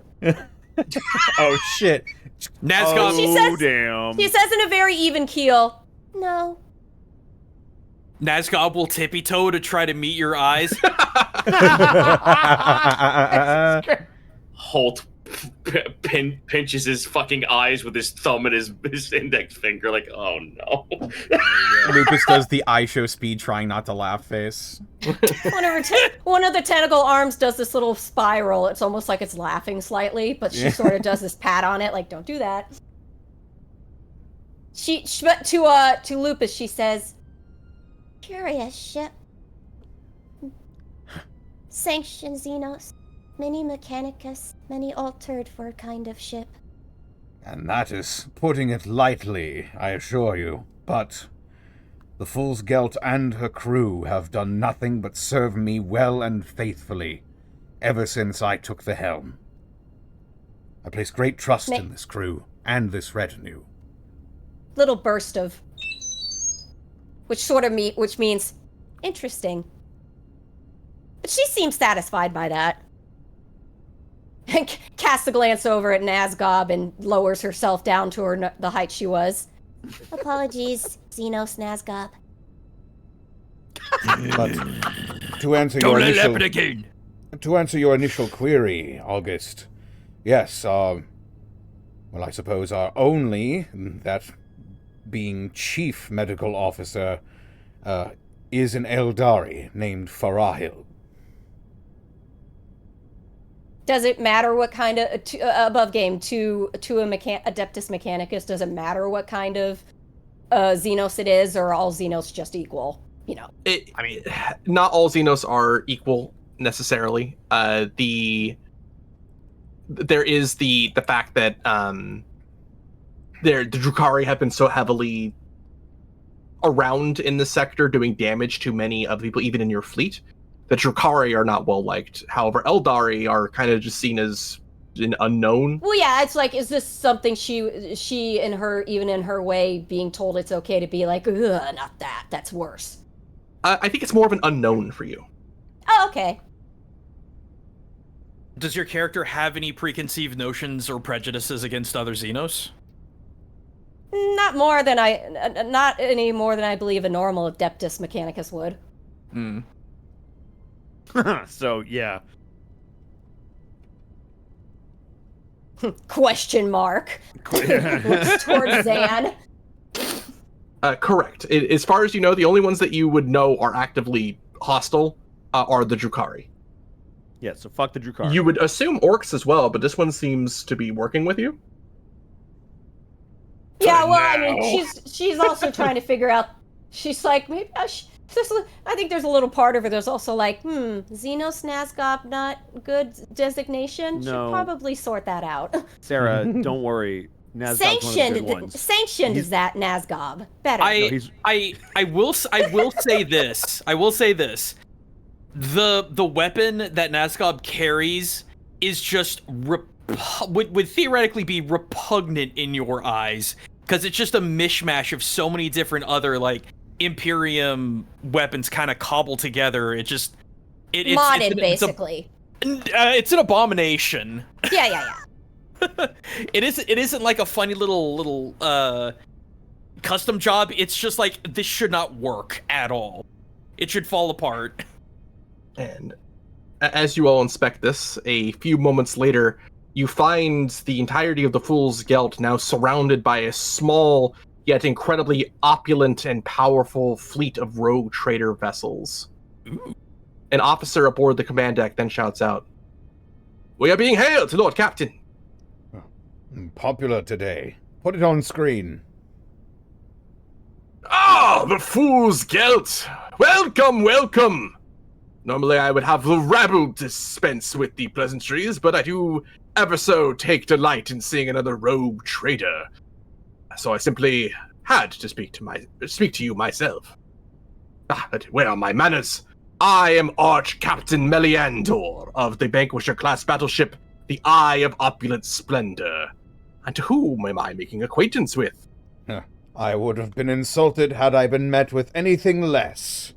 I am Lord Captain Lupus Magnus Steele Cylon IV, rogue trader and captain of the Fool's Gelt. Well met.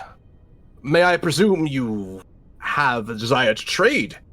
Your vessel is flagged for quarantine, and fortunately for you, my holds house the finest medicine from outside the subsector. As we've been informed. We were hoping to parley for just such medical supplies. Oh, very good. And with that, what would you guys like to trade? Okay. We have like 3 or 4 teeth. So if we No, can get, like, 2... it's more like Reaches into pocket, pulls out 4 Skittles and a paperclip. I was about to say, try 42. Okay. We don't want to give them all of them, but like if we get 3 or 4, can we get like a stimmy and a half? Oh my god. Do they do half stimmies? Would you like to trade the resources that you uncovered? Yeah. We could, yeah. We have I'd be 2 good with cargo that. units of precious metals. We have 1 cargo unit of volatile plasma warheads. Yeah. We don't want to worry about using those, or The warhead I might want to hang I'm on just- to unless Yeah. there's no way to I'm listing reutilize what it. we have. yeah. In terms of raw goods, I think that's basically all we have right now. Here's a better question, Zan.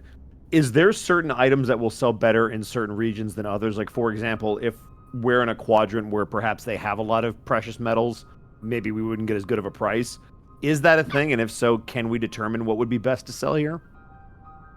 Normally, under different circumstances where the subsector more connected and more, at least not as war-torn or divided, you're absolutely right. Selling at specific locations would be better. However, given the fact that with every piece of loot that you have on your ship, you are more and more a target for the Drukhari, whose space you have to travel through, it might be best just to trade while you're here, especially since you don't have anything else to trade for your medical supplies. I would say let's start with the metals and see what we can get, and then go from there. Yes, We've got 2 cargo units full of precious metals as well, so we can part with one, keep one, in case we want to save ours for a manufactorum or whatever we have. Are we just looking for like a generic helping of supplies that the doctor can use? And it's basically yeah, gonna be we like a need 1-for-1? we need Medicaid supplies.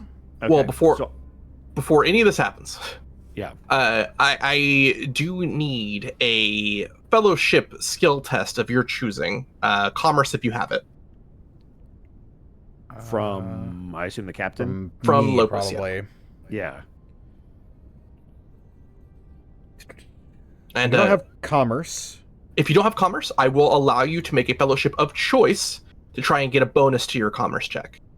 Trying to intimidate or command or charm the fellow rogue trader. And because they are a fellow rogue trader, I'm going to give you a plus 20 to this. Okay. Show some shoulder. Oh. Queeth us drugs. Give us the stimmies. Show an ankle. I do have the there is the Fool's Gelt debuff. Would that apply Correct. here? Unfortunately, that does apply here. Okay. Oh shit. So because we are on the Fool's Gelt, I need to see. What if we were on the other ship real quick? Just teleport on there. What if we just That- change we- ships real we quick? would be- we would Hey, still give us be- 1 second. We would still be in the fleet of the Fool's Gelt, and we would be Correct. registered as such. So it's a matter of the Fool's Gelt's reputation being bad. I think it's a -20. It's a minus 22 the first time you meet. Oh, so it's a flat roll for you. Oh shit. Yeah. So it's a flat roll. I will. And this You're also initial good one at is it. this initial one is just to help my commerce. So I'll just go for charm, I believe. You got it. I believe. Flat roll. That's 3 degrees of success. Got him. Wow. Just roll low. Let's All right. go. Easy. So now what you're going to do is you're going to give me a fellowship plus 30. Fellowship plus 30.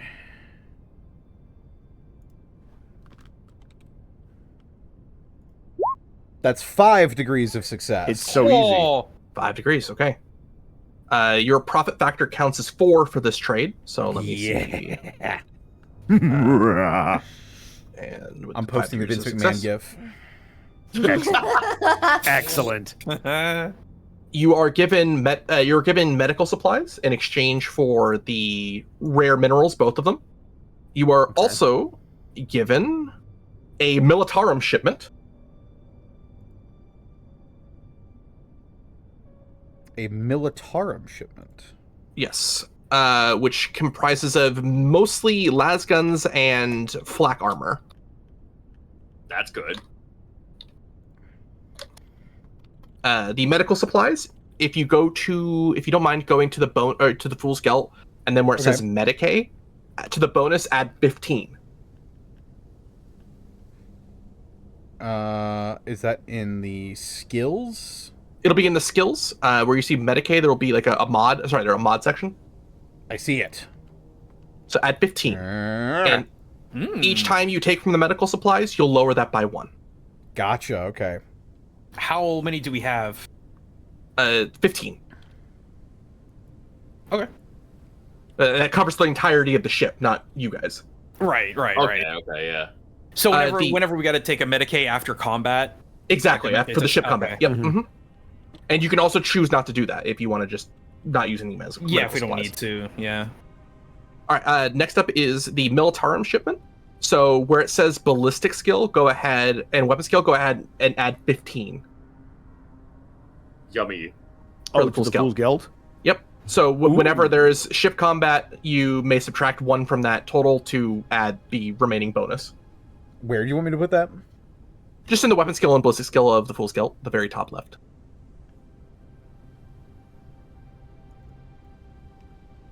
Yes. All right. Done and done. And lastly, you are given a telemetry wayfinder. Oh.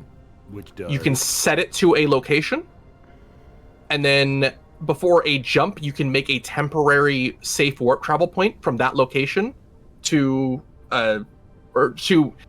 if you leave that location and you want to come back to that location, you can make a temporary line between those two locations. Oh, that's fantastic. That's big. Yeah. That's really, really good. It's just creating a waypoint that you can go right back to. That's like, 'cause especially we find wreckage out in the middle of nowhere, we can dot it up. Back. Yeah. Yeah. Hell, we Wanna probably search need to and set that rescue and here. Like Professor Zombie. Well, so I assume that's for places that don't have known warp travel paths, Zan? You could do it anywhere you want. So you could do it in the middle of the void if you want a safe spot back to that void spot, or you could do it to a planet that doesn't have an easy route to get to if you want to head back there. Okay. And rulings are up. Want to go back to Metal Bionic Does Hell it World? change the amount of time that? So, for example, like let's say we're going to, I don't know. It is as straight a line as possible. Okay. So there is still the chance that it'll take more than 5 days. Correct. Okay. And So it it's doesn't still warp negate travel. all of that, but it makes it a safe path, not necessarily the Correct. unhindered path. Okay. A pseudo fast travel Yeah. to a location you've already been and you set this device at. Is the Miltarm Moderately shipment fast travel. also 15 uses in total? Correct. Mm-hmm. You can also choose not to use it if it's a pretty minor combat and you don't want to. You don't need you don't think you need the bonuses. Okay. Is that 15 total or 15 per combat? 15 total until So- you get more supplies. Here's That a makes question. Because I'm not looking at the I'm not looking at our fleet right now.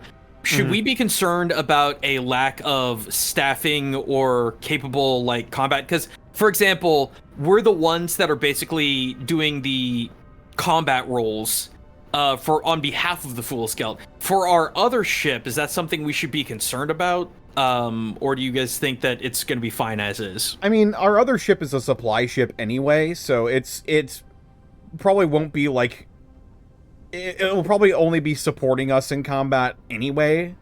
You And ideally, also, it wouldn't be in combat. Right. Lupus, you also are very well versed in naval combat traditions, having fought in many engagements. You know the transport would likely be on the fringes of a battle, only providing support when you guys choose that it's needed. Right. Okay. So, However, you also know that the transport that you have is also fully stabbed. They have no seemingly any issues. Okay. nice. And with that, the trading now commenced. You hear aloud again from the rogue trader captain. From one rogue trader to another, I should warn you, dear friend. The subsector, the rumors are to be believed, is very doomed to be cut off soon. What do you mean by that? Well, were I a betting man, and upon my mother's name I've certainly been called worse. It's simple, I suppose, geopolitics, as it were. The Drukhari have successfully maneuvered and cut off many of the Imperium worlds. It's only a matter of time before they push into the Quintus cluster. However, if they are successful within the Domin Porter cluster, the only exit out of the subsector will be entirely cut off thanks to the Tyranids further south.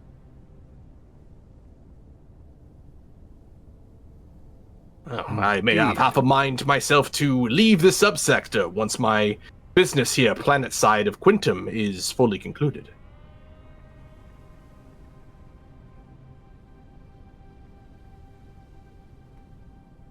He kind of pats his nose. I would recommend you perhaps do the same. Could I gauge that interaction just to see what he if there is any other meaning behind that I need to catch? Give me a scrutiny. Scrutiny. That's the Fool's Gelt. Hey, there it is. Kaboom. I just had it open though. Scrutiny. I'm going to scrutinize you. I'm not going to. Not you. No, you won't. Huh? No. That threshold is incorrect. Yeah, why did I you see roll a that. 0? I still rolled an 85. So that this is still unfortunately a failure. You don't know. He gives off the appearance of like an uncle that might be estranged who's trying to give you good advice, but he's certainly hiding a lot of his cards. Well, we will be certain to make note of that information, and we will react accordingly. Ah, very good, very good. It was a pleasure to meet you, Lord Captain. You as well, Arch-Captain Meliandor. Profit and glory to your house. Profit and glory. Meliandor out. The feed cuts.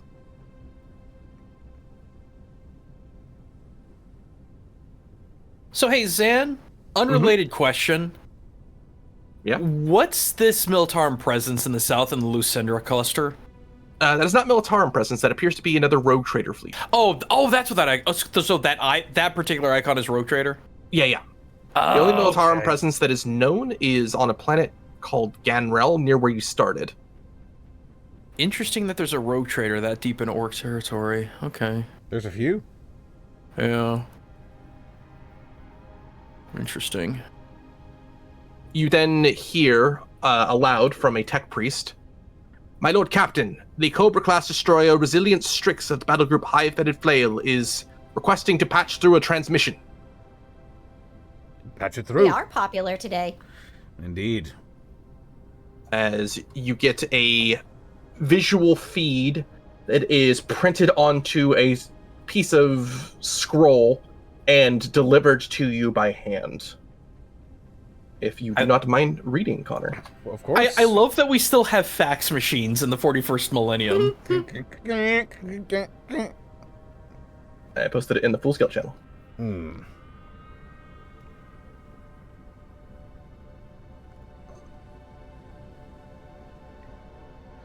To the Fool's Gelt, I am Arch-Commodore Marcus Ivorn Tesit the 15th. This is a message sent from my personal astropath. It may grieve you to know that Lord Captain Devon Maldor, Devon Maldor the First? Oh, I see. Yeah. Devon Maldor the First and his ship have been lost to Xenos. His son, who, from my understanding you've had dealings with, Lord Captain Devon Maldor II, has been adopted by my family, and as such, so too are his marriage contracts. I am certain you wish to make arrangements between your sister in Lex and my battle group, no doubt to assist your recently betrothed. However, I am restricted by Lex and by order of Elentos family to send aid outside of the Quintus cluster. I would offer you munitions, but we are already dangerously low. That being said, I have already dispatched a ship to meet with the Inquisitor and hopefully find a way around the situation. The next time you are in controlled space, expect to hear an update on this. Now I have my hands full with this attempted Xenos incursion. Emperor willing, I hope to shake your hand in person, Lord Captain. Perhaps next time you are in the cluster. The Emperor protects. Go and take a fate point, Connor. Ooh. Ooh. That's the Fool's Guilt. Another officer then speaks at the bridge. Captain George Evist has opened clearance to use the Interstellar Astropathica if we wish to use it to reply to your, or for your own reasons, my Lord Captain. Our Choir Master Telepathica has linked to it now, if you so wish to use the station while we are here, my lord. Very good. And as such, while you were at Quintum, you can send a astropathic message to anywhere in the subsector. As long as you know where the recipient is. Do we need to? There was a chance that Lupus wanted to send a message to his I think wife. Lupus wanted to send something last time. Oh, I right. did have a letter I wanted to send to my betrothed. All right. You may also reply to the battle group 5-headed flail if you want, but that doesn't seem necessary either. Yeah, I'll just send them like something affirmative, like thank you for the information. Send my condolences to Lord Captain Devin Maldor II about his father. Hope the wedding goes well, etc., etc. You got it. Well, if there is anything you want to send, you can absolutely send it here. But as you confer that information and send it off, the Fool's Gelt sits safely near a section of space, safe enough to make warp travel, called the Mandeville Point. But is there anything else the retinue would like to do before you jump? Not offhand. Right. Yeah. Because it's only been a day, there wouldn't be much time for downtime stuff. Correct. Yeah. And as the Fool's Gelt charges up the warp drives to make sure they can travel through the warp faster than light, that is where we're going to take our break. Oh, boy. I will be right back. Hooray! We made it? I'm gonna bathroom. Do your I'll best. allow it. Have a bath. And welcome to your Imperium-sanctioned Bosco halftime show. Is it Imperium sanctioned? That's a high honor. It is. Heck yeah. Praise be the Omnissiah. Emperor person. My God doesn't die. Did I do it right? Anyway, more heck, thank you for the 100 bits. In the grimdark future, your financial and medical records exist on the Omnissiah's blockchain. Getting back to our point. Also, El Robot, thank you for the Twitch Prime sub. Appreciate that for 45 months. I did see somebody drop 1,000 bits. I don't see it on here anymore, but I want to thank you for your 1,000 bits who said that they will see us on the VOD. I did see it scrolling by. I don't know where it went, but shout out to you. Pseudonymic fake name, thank you for the Twitch Prime sub for 67 months. Much appreciated.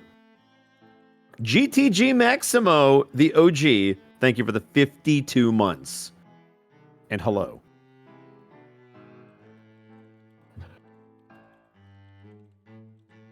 Nothing I've done has ever been sanctioned by the Imperium, and we all know it. I don't know, Dresden. I don't think that's true. Zenlitta with the 100 bits. Welcome designation August. Gender 01001110 space 011000001 space 011010000.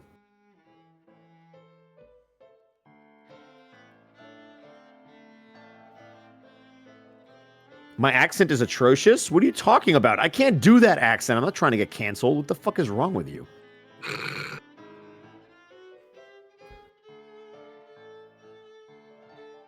Out here trying to get me canceled. Damn. I did try. I tried as much as the internet will allow.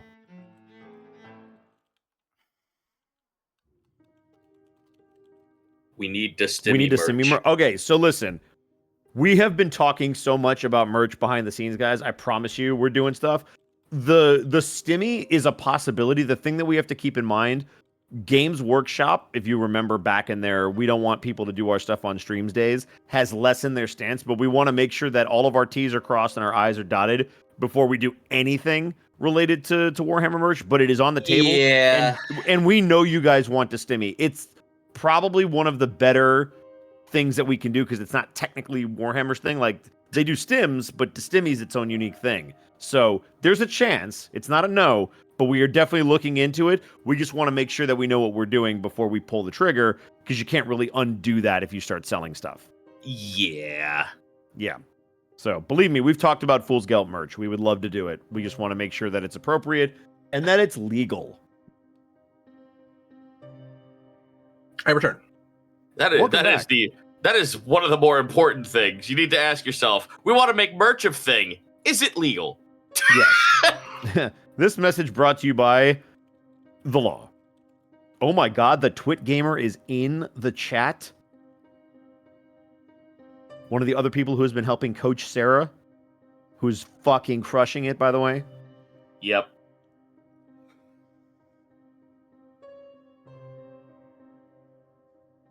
Will John Warhammer send his dark web assassins after us? Potentially. Don't do it. Look, rogue traders don't have to worry about what's legal. The Unexpectables do. So That's true. Yeah. If I present my warrant of trade to Congress, they will just shoot me in the head. That's supposed to be the other way around. That's true. Just like Mafia 3. It's true. Twit Gamer is the person who took Sarah to Warhammer World. So you're welcome. I am quite jealous. I hope to one day go to Warhammer World. You will go to Warhammer World. I believe it. You'll make it happen. You've been over there before. I've been to You'll be back England, sure, again. but I've never been to Warhammer World. It is like Disney World, but with Warhammer. You know what? I'm gonna use the restroom as well. I'll be right back. Sorry. No, you're good. Twit Gamer says we've seen the warrant of trade. Oh boy, That's awesome. that's pretty cool. That's So awesome. here's my question, Twit. You guys went to Warhammer World, but were you able to do the whole thing in a day, or do you feel like it's a thing that you need multiple days to experience? I don't think it's that Like, big. is it like a museum where they'll do like shows that you can do, and so you have to go more than once to see all the shows, or is it just exhibits that you can get through in one day? Just out of curiosity, because I'm genuinely curious.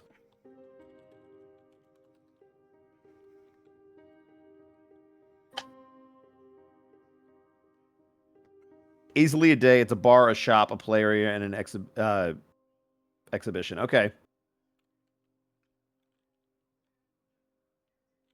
Okay. Welcome back. No music for the halftime show? That's surprising. It's playing. It- It's just, I think track- it's between tracks. Yeah, track just ended. Oh. Yeah, Gaijin. Shut up. Man, I'm so serendipitously happy. All the gargantuan amounts of new orc stuff drops literally on my birthday, and I'm just like, oh, It's like they knew. it's like the universe knew. Happy birthday to me. I'm turning older. I am too old. Oh God, I'm not looking forward. I'm really not looking forward to turning 45. And if you know, you know. 45. You do not look 45, so good on you. Well, I'm technically turning 42. You don't look 42 either. Fuck you. You You- look like you're you in your know- 30s. Every single time I tell people I'm turning 42, all I can think of is that clip from early Family Guy when Bill Cosby is asking Stewie how old his dad is, and he's sitting there cross-legged with a straight face, 42. And I'm just like, gotta I'm start as old doing as it. Peter Griffin, no. GTG Maximo with the 100 bits. Burf Miss Gaijin. Yeah. I can't really put much on my throne list because a lot of what I want's already been bought. There's a handful of things, but I'm just like, eh. I can run something for you. I mean, keep running this. Oh, but that's gonna happen. I mean, Yeah, but even, Zan, even when this you're ends, done. keep running it. Okay. Yeah, that's... Or- don't or stop. have- You know what? You know what could be fun too, if other people would be interested, and if you would be interested, Zan. Like a continuation of the crew, but like maybe the next generation. It's like the Star Trek Next Generation. We have. Connor would have to want to bring the crew back. I don't know if that's something he wants to dive back into. So that's a. Oh, I hidden know. call. But I'm just saying. I would or love to do something it, and if we or get away something with similar. this, the crew's not an issue. Yeah, well, I mean, even if it's like privately, like that's what I mean. It's like if we want to have that kind of a fun style again, or I really or enjoyed the whatever. crew. The crew felt like Connor just let us be chaotic and be crazy orcs, and it was a lot of fun. We probably fucked up half of his plans, if not all of his plans, but he let us do it anyway, and I appreciate that. Also, I want my mop bucket and Gronk spin-off show. We kicked so many NPC grots. I felt bad. Yeah, it was.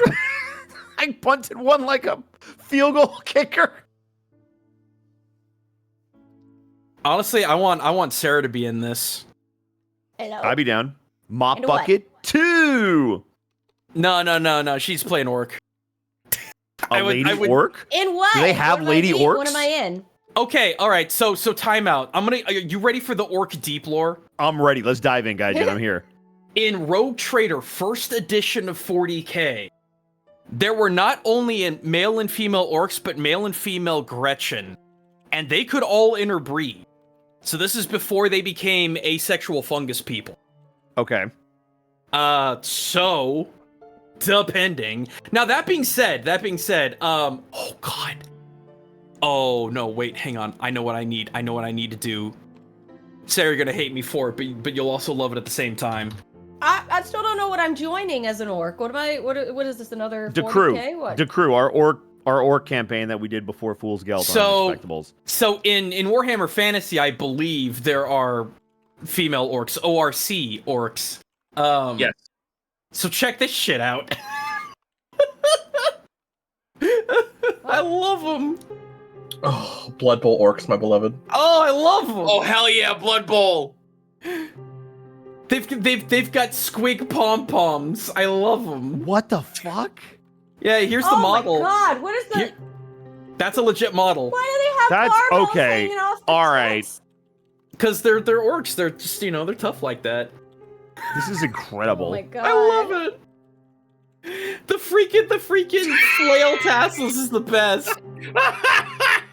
Wow. That was what got me. I was like, no, stop, no. Also, by the way, Sarah, Twit's here, and they were like, does that mean one orc was like, what if we were a fungus? And then enough people believed it?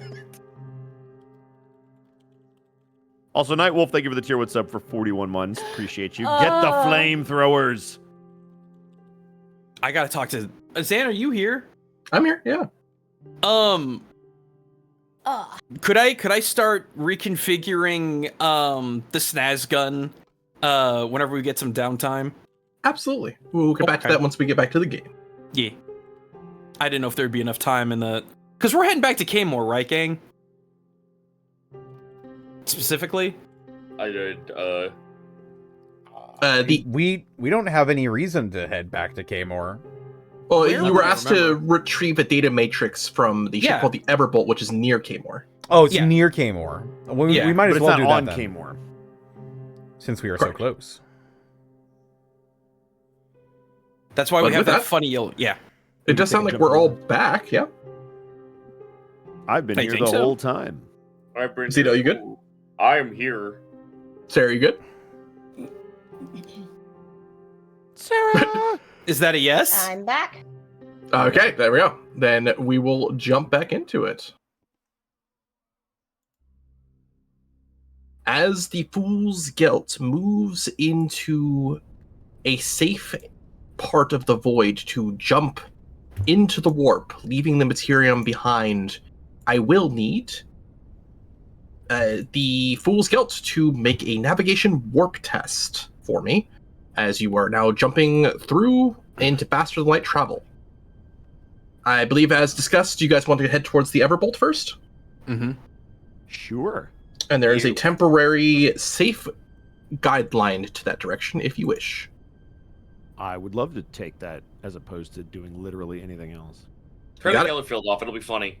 Woo! So, So- Nazgob would unironically love that. So So I'll you need a dynamic navigation warp. from the Fool's Gelt. Yep. Okay, that's the challenge yet destined. That's the Fool's Gelt. Sorry, That- Bosco. I thought you just said the challenge. 5 degrees of success. Woo! Wow. For under 20. Let's fucking go. All right, so that will be, let's see, that's 25 from the roll. So this will be done at a minus 35. I need a D100 with a minus 35 Oh, whoa! I will do this. from the roll. So just the D100 minus 35. From the roll Yeah. itself, yep. From the roll itself, got it. Mhm. All right. Pray for me. Hopefully it doesn't suck. Here we go. Oh right. my god! 13. Negative Oh. 13. So that's a You degree see- of success. I rolled a 22 minus Are we 35 dead? is That's a negative degree 13. of unsuccess, actually. The Are we minimum is dead? 1. Lower is good. Lower is good. The minimum is, Yeah. Yeah, lower's good here. Lower's good. Yeah, So- lower is Oh, good. even to the You want negatives? it's a roll Okay. under system. I rolled a negative 13. So with the modifiers, the lowest you can still roll is a 1. You see on the navigation charts the sands placed in front of the throne that you sit at, Lupus, indicating where you are going and what potentially the warp disturbances could be in this area. But instead, you see straight lines giving you clear travel. However, it will still take a number of days to get that far. As you move 1, 2 to here. I need a D5, please, for the number of days. I'll Go do ahead, it. Gaijin. You've been good at these. Hey, let's go. The luck Oh continues. my god! Wow. Hot rolls tonight. We have our go. I roll, then you roll, and we're good. All right. Do you want to exit the warp and have to make that check all over again? Or do you want to continue through the warp? With your minus 30. I'd say 35. it's so. You can't do better than that. So we need, but it's every 5 days. We got to make a sanity check. It's every 4 days. 4 days. Okay. You want me to keep going, gang? I say do Yeah. it again. We're fine for right now, I think. All right. Give me another D5. Ah, Fuck. sorry. That's the only number you couldn't roll. Yeah, I know. Aw. That's All fine. right, so this is... All right, we need a willpower. Also, I lied. You could have So rolled sorry, a 5. we that need would've been worse. a crew test with a plus 10 from the crew. Fuck. Unless you'd like to make a command test to bolster that further. Lupus, I Lucas, could do it. definitely do that. I'll make a commands test. you got it? Put your backs into it. Stop Have you tried blubbering. It's just the warp. 2 degrees Have you- of success. All right. Let's Have go. you tried turning the Gellerfield on and off again? In the warp. Yeah, good idea. Even I So this get will be- that. Well, A willpower... Go ahead. No, it's fine. Willpower test with a total of a plus 30. Willpower plus 30. Pretty Or good. sorry, not willpower. Crew test plus 30. Crew test. Makes it much easier. Opening the Fool's Gelt. Good. Ship. Crew test. Plus 30. Kiop. That's 2 Hey. degrees of success. Let's Degrees of go. Success. Okay. So we add crew somehow through the warp. We just pop in. In and out 5-minute adventure. 1, 2. How did So I here? hit? And you want to maintain your warp travel? You're on the 5th I day. mean, now we so might as well because we just don't roll a 5. Yeah. Want me to do it again? Yep, Maintain do it. warp. Maintain Warp warp speed. There we let's see. Hey. So 7 days, one shy of the next check. Yeah. Right. Do we have time to do downtime things in this process? Yes. Give me one moment. Okie doke. No. As you are traveling over the course of these few days, Nazgob, Uh-huh. a servo skull gives you the indication that your presence is requested as soon as you possibly can in the Medicaid deck of the Fool's Gelt. Oh, that's right.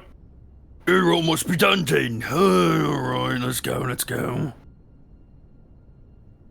Well, you head to the Medicaid deck. Yeah. After a short jaunt over to the Medicaid deck, you find yourself near the surgical suites, where you see Farah Hill seems to have cleaned the place up a good bit. There are a large amount of the militia who are now serving as medical nurses and practitioners to assist people throughout the Fool's Gelt. It seems like the Medicaid deck is attempting to become a hospital once more, despite being so understaffed. But you are guided through with the servitor until you finally find yourself within the surgical suite proper, where you see Farah Hill and an unconscious Erdrat the Grot, your faithful companion. Farah Hill still seems to have a large hazmat suit on, concealing most of their features. As they speak towards you, Nazgob. Mm-hmm. I've removed the mutated alien organs and tissue. I do believe he's going to make a full recovery. There was, however, a foreign body in his brain, shrapnel by the look of it. I removed that as well. I can wake him up whenever we wish, but I figured seeing you first would be better for him. Yeah, it's probably a good idea. Good job, Doc. I'm glad we got you off that planet. He nods before removing a mask and injecting Erdrot with something. As you see the completely still unconscious Erdrot's eyes fire open almost audibly, as you then hear aloud, "Let's go!" Hey, that's my favorite Crowder. You doing? He jumps up onto the surgical bed and starts swinging at the air, almost shadow boxing. I feel it. I feel like I can fight again. Hey, it's good. That's good. You to gets back here, I'll miss your grog gun. Yeah, in my head, I could think again. So many thoughts. Yeah, get me in there, boss. Yeah. All right. Yeah, let's give it a good crumping in, yeah? Yeah, by the way, Goldie's got some upgrades if you have a look. You hear him scream as he then leaps onto the side of the surgical table and grabs a scalpel before pointing it towards Farah Hill. Hey, you put that down! Put it down! You see Farah Hill, confused, pull out a wraith bone knife. Alright, that's it, okay. You, put down the knife, and you, put down the other knife, or I'm gonna stick them both in you. You see an uneasy tension between the two before Erdrot lowers his stance and just starts laughing. Nazgul will cock an eyebrow at his laughter. Ah, almost forgot what that was like. Yeah, you should be thanking this here scrawny. It saved your Zulkin life. Thanks, Scrawny. He kind of smiles and puts the scalpel down. That's for ill, scrawny. Farah Hill. Yeah, good enough. You see Farah Hill put the wraithbone knife away and just kind of shrug his shoulders. Well, I am very thankful. At the very least, you are feeling better. Now, might I ask you a favor, Nazgob? Yeah, well, It took me longer than I had hoped to find a cure for this epidemic, but it has been synthesized. Right now, I have it in an injectable form. However, with a little more time, I am certain I can craft a form of it that can fit neatly through the airflow of the ship. With the aid of the mechanical priests aboard, I have 1,000 injectables ready. However, I have been told that it is by the Master of Arms' decree alone that the inoculation can be made mandatory. The injectables are in a crate behind you. Would you mind terribly delivering them to Master Holt, with the request that they go either to the most impacted by the illness or the highest ranking? oh yeah. Grubslug's gonna be happy to see this. Indeed. Well, good day to both of you. Thanks, Doc. Do you need money or anything? Do you need teeth? I'm tempted. I would like very much for you and your companion to be reunited elsewhere. As you see the amount of damage that Erdra has done in the few seconds being awake. Please get out of my AR. Just get out. Well, in that case, good job, Doc. He's gonna slap him on the back happily, but a little too hard, and make his way out. You got it. And with that, Holt, where would he be right now? Probably in security at this point. App security? Okay. Yep. I'm gonna pop my ear B, jump on the Vox. Hey, Grubslug, you there? In app security, yes. Alright, I got these medical sticker thingies, and the pain boy said that it's gotta go through you. Don't know why, but yeah, I was on my way. Ah, excellent. Yes, bring him to app security. I may have someone suitable for the first testing. Okay. And as you make your way over there, but before you arrive, Holt, you see Chief Bosun Livita Ironbite, a sort of skin-grafted ab-human that you've come to know in your time as she's one of your subordinates. She looks up towards you from her desk. Master at Arms, should hopefully please you to know that little speech you had here with you about a week ago now certainly left an impression. A positive one, I assume. I would say so. The crime is nearly down 4% across the ship ever since. Excellent. And with what news my Xenos friend has told me, hopefully we can get that up. Indeed. The main cause of crime is still the lockdown order, as you would imagine. That being said, about that Xenos that we brought aboard. Is there tension amongst the folks? Well, outside of the quarantine that people can never seem to stop whinging about, the only other thing that seems to be on people's mind is the rumor that the medical officer is actually a Xeno spy. Apparently one of the crew mates saw the doctor without his helmet on, and they look like a Drakari. Word spread from there.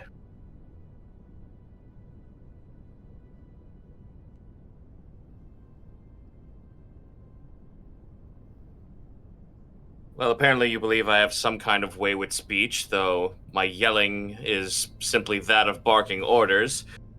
Perhaps I shall tell the folks to remember who it is exactly that is getting them out of quarantine in the first place. A fair point. I could do what I can to sort of spread a break in that rumor, but Yes, I would like tell them... Oh, go ahead. I would like to ask you directly, if you do not mind, Master at Arms. Are they Drakari?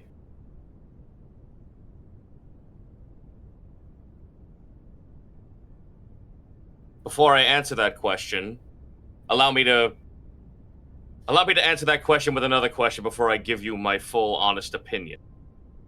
Of course. Given everything aboard this ship, given all the folks on here, given the stance that I myself and the captain have made to make all of this work and run and become a tight ship, would it matter? To me, yes. In all honesty, no, it wouldn't. However, to some of the new crew that we got, it might, which is why I ask. You have my loyalty, that's assured. You have most of the ship's loyalty. I would say all the ship's loyalty, really.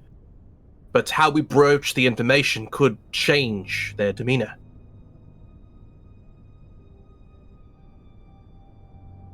We have sanctioned Xenos on this ship. And if that were the case, what is one more? If it is sanctioned, then it has the utmost understanding that I myself would have seen the creature slain if it was not. She nods. Let the crew also understand that their anger is justified, as is mine, knowing that my home planet was taken over by one that is like their ilk. There was resentment in my heart, knowing exactly the fact that, yes, they are in fact Eldar. I understand. But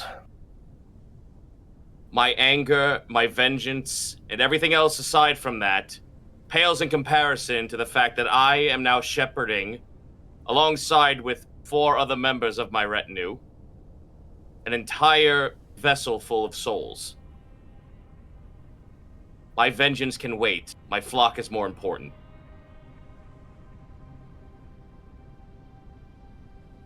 Well said, my lord.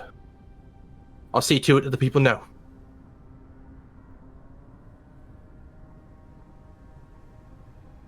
You then also let them know something as well. Okay. Let them know that it is 9,000 souls versus 1 Eldar. Fair enough, in fact. Give them some confidence. She smiles at that before you hear the door open, and lumbering through is Nazgob and Urdrot the Grot. Oh, good to see you're up and about. Hey, thanks. As Gaijin is muted. Gaijin. Sorry about that. I didn't want to interrupt. I had sneezes. Hey, there you is, Grubslug. I got my crop back. Oh, there's your crates for you. He's just gonna kind of awkwardly shove it to your arms. I'm gonna roll a toughness to see if I actually am able to, because I believe I'm sitting in like my fucking chair, like legs kicked up, like playing with a knife. So just like a big box of stims. I'm gonna roll. I would like to roll something. I haven't rolled all fucking evening. Sure. Fair. Here I go. Strength.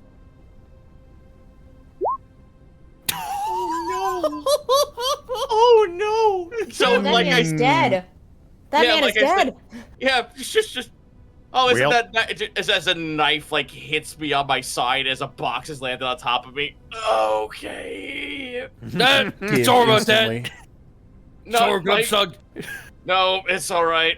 Not my first time getting shanked. Stand up. I open the box. You see a large collection of injectable stimulants with a inoculation for the current disease that is spread through the Fool's Gelt. Is the father still in? Still being in holding? Yep. Bring him out and bring the girl. A few moments later, they will arrive, but you do hear from the chief bosun. Well, I suppose it is your job now to determine whether we treat the officers or those most affected. I believe the first should be the father. Cure his daughter. Bring him forth, both of them. As you see them quickly brought to aft security, both of them looking very confused, but then happy to see you, Holt. You see two ratlings looking up towards you, a father and his daughter. You'll be happy to know we have a cure. I figured after all of your time inside the cells, you have my permission. I hand the stim to him to be the first to administer it. You see the two halfling-like abhumans sort of look up towards you.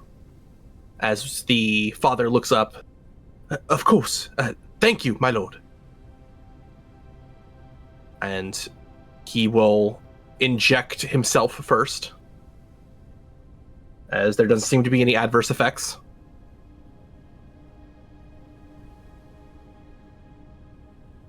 How do you Well, feel?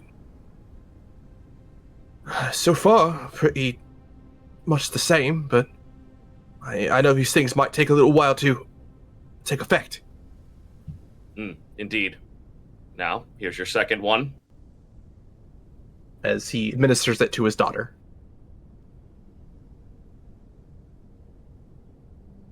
Thank you, my lord. Yes.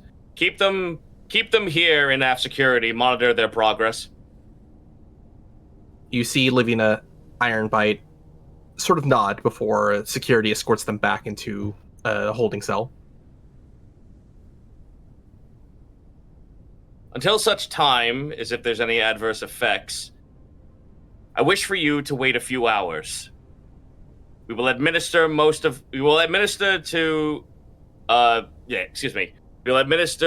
I want to say, he looks at the count of everything. How many shots were in here? There were 1,000. There's 90,000 people aboard the ship. So the question is, do you treat the most affected, or do you treat the officers who are affected? I say half and half. Half and half? Okay. Yep. Half to the most affected, and half to those who are willing to get back into the line of fire of, say, holding in arms and whatnot. You got it. All right, and we'll- with both of you... we monitor their condition, and then we keep doing the same thing as we go along. And this will be over the course of the 7-day journey. Is there anything that Nazgob or Holt would like to do in this time? I would like to tweak my snaz gun spin scragger. You got it. I wasn't sure how you wanted to do that, though, but yeah, go ahead, Zito. Sorry. No, you're fine. For those who were administered the cure, who are willing to get back into the line of fire and hold a weapon or whatnot, Holt would like to put them through rigorous training. You got it. Okay. Sorry, I'd like to tinker that. Also, if I've got time for Teeth Harvest, or if it's too early. If you're gonna be hanging out with your boys in the Life Sustainer, I'm assuming. Yes. Okay. As you hang out with your boys, you're gonna get plus 20, one for each boy. Going, yeah, that looks right. For either grafting. I love that. That's standard. That looks right. So that's up to code. Good. GG. For either grafting, you can use that plus 20. You can divide it between the two. You can use it for one check. But that will be divided between either upgrading your gun or grafting the piece of technology to your head and Goldie's head. Okay, yeah, I wasn't sure if that needed a check for grafting or if I It will need a check. You cannot fail either of these. It's how many days it takes. Okay. I guess I'll do half and half. So 10 and 10? Just 'cause, So I need yeah. tech use with a plus 10 on each of these. Boy. Okay, so Zan, roll Yeah. with me on this. It's Okay. orc tech. Would I get any bonuses because my intelligence is 14? Okay. Considering you've worked on this before, I will give you an additional plus 10. This is your particular gun. That makes sense. Okay. However, on the grafting thing, you have no experience with that. So Yeah. it's just the plus 10 from the 20 That's total. fine. All right, so 20 total. 2 degrees of failure. And then tech use again for the For the gun? yes. Oh, wait, no, well, that was for the gun. That was for the 20, so this would be a 10? Oh, the threshold should have been, the threshold should have been 14 plus 20 is 34. That's still a failure. Okay, yeah. Yeah. So this is just plus 10. Okay. Yeah, I don't know why. It's because you don't have it trained. It's the way the sheet is programmed. It's weird. Okay. But I can just do the math for you. It's all good. 10. So you need 24 on this one. Oh, 24! Oh my god. So that's So good. Yeah. Wow. all right. Just roll Which one low. would you, Just which go one ahead. would you like? Go ahead. I was just gawping. Okay. Which one would you like to be the gun? Which one would you like to be the fuse thingy? You said it's just a matter of days, right? It's a matter of days. Yes. I would say, get the targeting squig mod put in first, because that would be the more helpful at present, and then Okay. just hammer the other weapons on whenever. It takes 3 days of constant tweaking and finagling with the other orc commandos going, yeah. Each time it works, and then when it doesn't work, they're like, oh, no, that wasn't right. That way over there, I think. yeah. And as such, you gain the benefits from that orc device with you and Goldie. I think you already have the stats for that, right? I do. As well as, if you do not mind reading this out, your snaz gun gains this quality. Oh boy. You can lower a full auto rate of fire by up to 9 before making an attack roll. If doing so, you can increase the weapon's armor penetration by numbered lowest lowered for that attack. Oh. Okay. Yeah, because So I was the just trying. Go So ahead. the idea is if if your rate of fire is 10 and you lower it to 5, you can add 5 AP to the attack. Okay. Because I was just trying to honestly, I was just trying to either hammer the shotgun or the flamer onto it. Oh yeah, you can do that. That's easy. Okay. How? I mean, yeah. I thought that's what the checks were for. Is to essentially weld and hammer all those No, in. you absolutely do that, but it also gains this quality. Okay. And anytime you get a degree of success on, or 2 degrees of success on your hit, you can choose to have it be a shotgun shot or a flamer instead. Okay. So is that for every 2 degrees of success? Any of your 2 degrees, you can have it be additional hit from those things.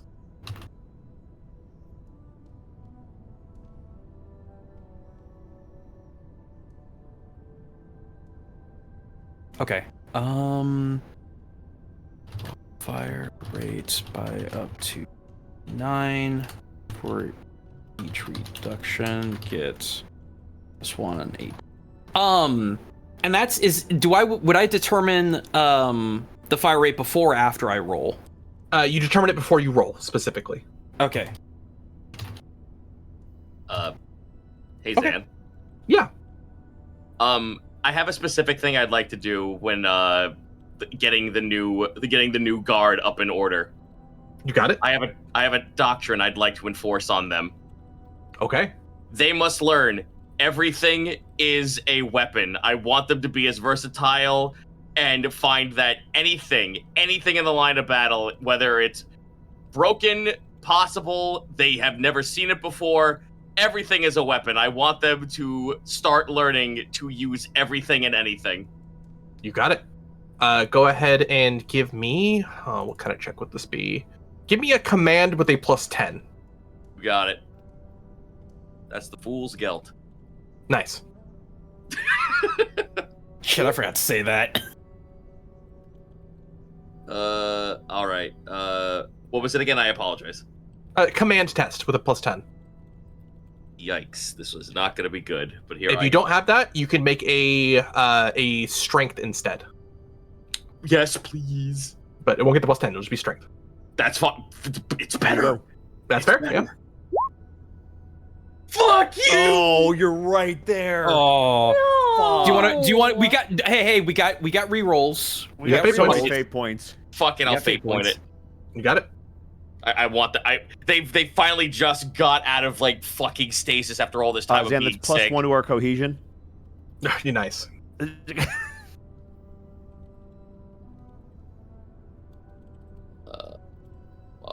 Come on. There we go. 2 degrees of success. There we go. 2 degrees of success. Okay.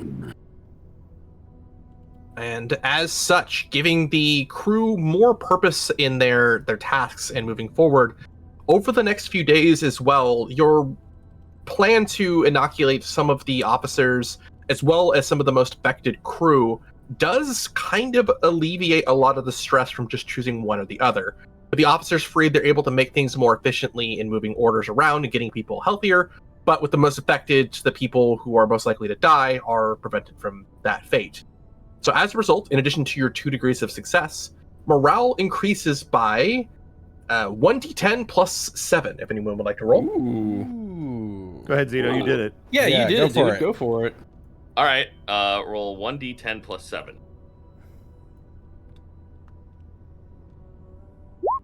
Oh! 17! Let's go! Oh. 17. Max roll. And over the next few days as well, a total of 20 of your crew population comes back to the workforce. Let's go. go. Nice. Good A. shit. So we are now at 80% efficiency across population and morale. That was Yep. fucking amazing, Zito. Yo! There's a lot. This is really complicated. It is a lot at first, but no, fortunately, we have a lot to keep track of it. Yep. Yeah. Okay. With that in mind, let's see. Is there anything else that Nazgob or Holt would like to do during this time? Nope, that's me. Okay. I think I'm good as well.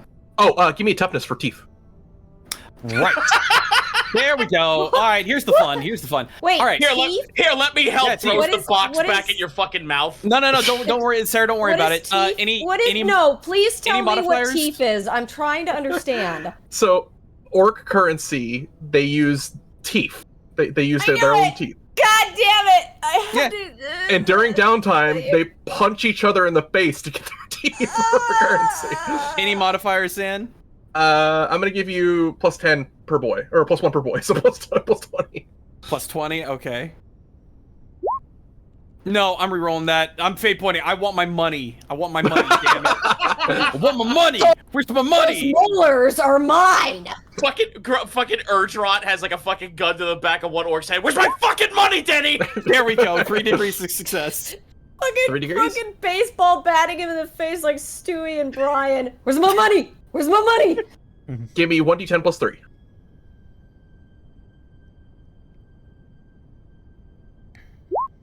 Oh, 6. 6, you gain 6 teeth. Cool. So, wait, but, like the one guy like hitting himself with a baseball bat. Holt comes in with the box that Nazgob threw at him. No, it's like this. Fucking slams dunks it in his mouth. All right. Oh god. And with that, moment. Guys, I gotta find a way to spend some of this. Like I could get some goodies. Next time we It's go just visit a war boss, I'm sure they'll let you buy some stuff. Well, I don't know when that's gonna happen because that's way south in the next cluster down. You never That's know. why it's like if we could send some kind of craft out with a couple of the commandos to just buy shit on our behalf. Well, for the time being, Yes. we're going to move over towards Jerichus. Yeah. So, first of all, I want to go check on our Master of Whispers as he has done, and he will once again this time when he checks on him, he will still stay out of the room considering everything that happened Fair enough. last time. As just so happens, you were heading up there. You did get also a request from the Navigator to meet her up there. Oh. Not the Navigator. I'm sorry, the Choir Master Telepathica. I will say, just for narrative purposes, if any of the NPCs would have noticed this, Jerichus, when he has not been with the retinue, has basically been doing a walk back and forth from the Master of Whispers place to check on him, down to that same place where he found him, practicing his Sinitians down there, meditating, walking back, checking on him, and it's been this back and forth. So there's a chance the crew may have seen him walking through the halls, and he always seems to have a very stoic pace about him. All right. But this, I assume this will be on one of his shifts. He will be going to check on the Master of Whispers when he gets that communication that there might be actually more news than the standard affair that he's been seeing over the last couple of days. Well, unfortunately, or fortunately, the invitation is purely for to share some tea with the Choir Master. Ooh, okay. Then Jerichus will make his way. You said tea, so that's a win. Not fair enough. And as you head toward the Navigator Seclusium, you see a small table in the area just outside the Seclusium set up as you see Choir Master Telepathica Bethany Valentour. Her bald head and entirely darkened eyes look towards you kindly as she motions for you to have a seat with her. Is there a tea kettle anywhere or tea bags or anything like that? You do see a tea kettle on the table. Jerichus will take the tea kettle, and with his telepathic ability, or rather psionic abilities, the word escapes me, he will levitate it up in the air and begin pouring some hot water into his glass, and then motion if she would like some as well. She nods. And he will do so. I take it your journeys from the top to the bottom of the ship have proved fruitful? If nothing else, they have allowed me to clear my mind. So, I suppose.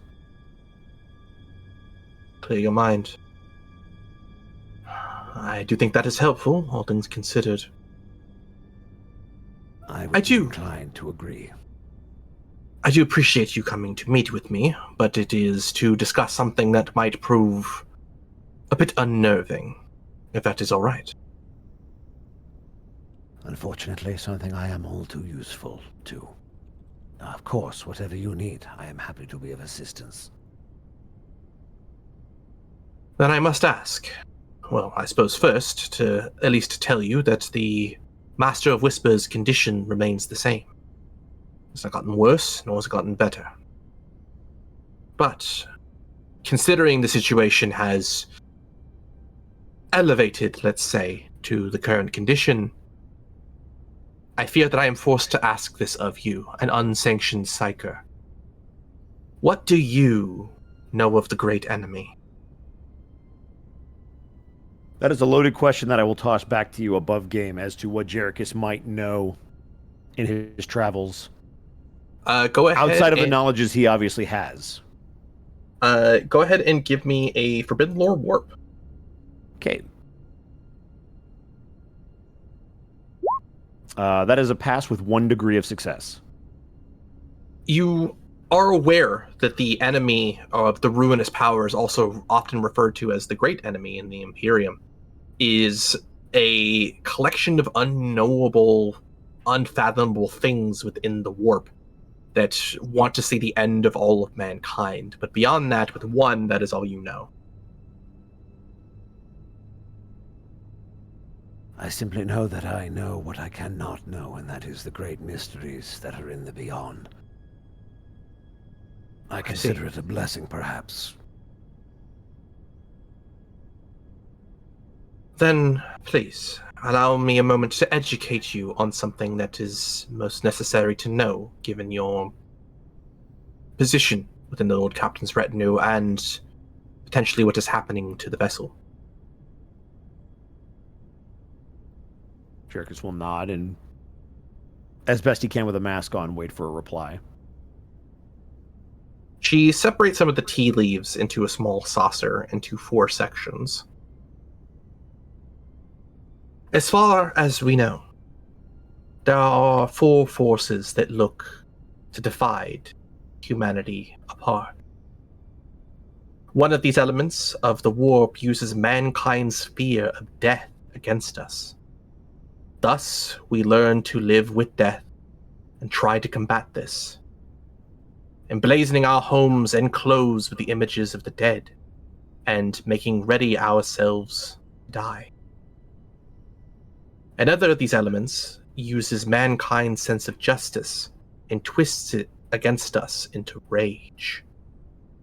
Thus, we learn to harness this rage against the invaders, crusading endlessly in the hopes that we do not ourselves turn that rage against our fellow man. Another element uses mankind's dreams to harm us, the wish for change. Thus, we learn to prioritize tradition and cling to the ways of the dead from some 10,000 years ago to shield us from changing ourselves into something more monstrous. And lastly, there is an element that uses mankind's achievements against us. Thus, we prize moderation and piety to try and protect us from blinding ourselves with our own sense of splendor, self-importance, and lust for more. As Jerichus, she seems to describe the 4 chaos gods in all but words. I am familiar with the taint that you speak of. The 4 gods of chaos.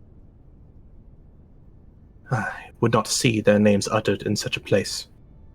However, the last of which I speak, the one that concerns excess, that is what concerns me most, at least currently. Every noble we've met, every ship we've encountered, has been smothered in wealth and a sense of self-importance. Many have encountered, that we have encountered, have no sense of their own peril, their duty, their honor, and most of all, how close they are to losing everything that they have won so far. But the forces of excess are not easy to detect. It can often begin with a fine bottle of Amasec. With everything I have seen and heard surrounding the condition of the Master of Whispers, I fear that this force from the warp, the one that twists our victories, has taken notice of our ship ever since the Lord Captain has arrived. And while I do trust the Lord Captain with my life, I beg of you, as a member of his retinue, do keep a weathered eye, as he may not know what follows him, nor his ambitions. I can actually speak directly to that. I have warned the Lord Captain of indulgence. He seems unconcerned as of yet about the gifts we have received so far, be it a starcraft or a horse or even the treasures we've collected along the way. But they do add up, and I can tell you I have felt that presence on this ship, around us. She smiles as though she feels she's being heard, but still concerned by the fact that her suspicions are being confirmed. I thank you for your time, Jerichus, and for the tea.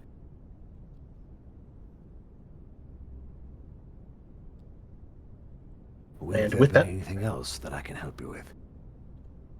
No, just that we understand each other is more than enough. Jerichus will slowly remove one of the hoses from his mask, and you'll watch as the teacup is lifted, and he will slowly drink some of the tea as he pours it in, and then kind of fasten it back up. I do appreciate the company and the conversation on more amenable terms than last time. Of course. May this knowledge keep you and the Lord Captain safe. She seems to give a bow before finishing off the last of her tea and returning to assist in the ritual to keep the Master of Whispers safe. That being said, from this conversation, please increase your Forbidden Lore Warp and Demonology by 5 in the mods section of the skills. Oh, my goodness. All right, I will do so. You said Warp and Demonology? Yes, Forbidden Lore Warp and Demonology. Got it. Got it. Who's teaching the Navigator the vile trepidations of the archenemy? Hush, child. And with that, we'll pause you there as Sarah. Okay. Also, do you mind muting, Bosco? You're echoing. Oh, my bad. August, specifically, a machine priest finds you warmly before she speaks to you in Technolingua. Good evening.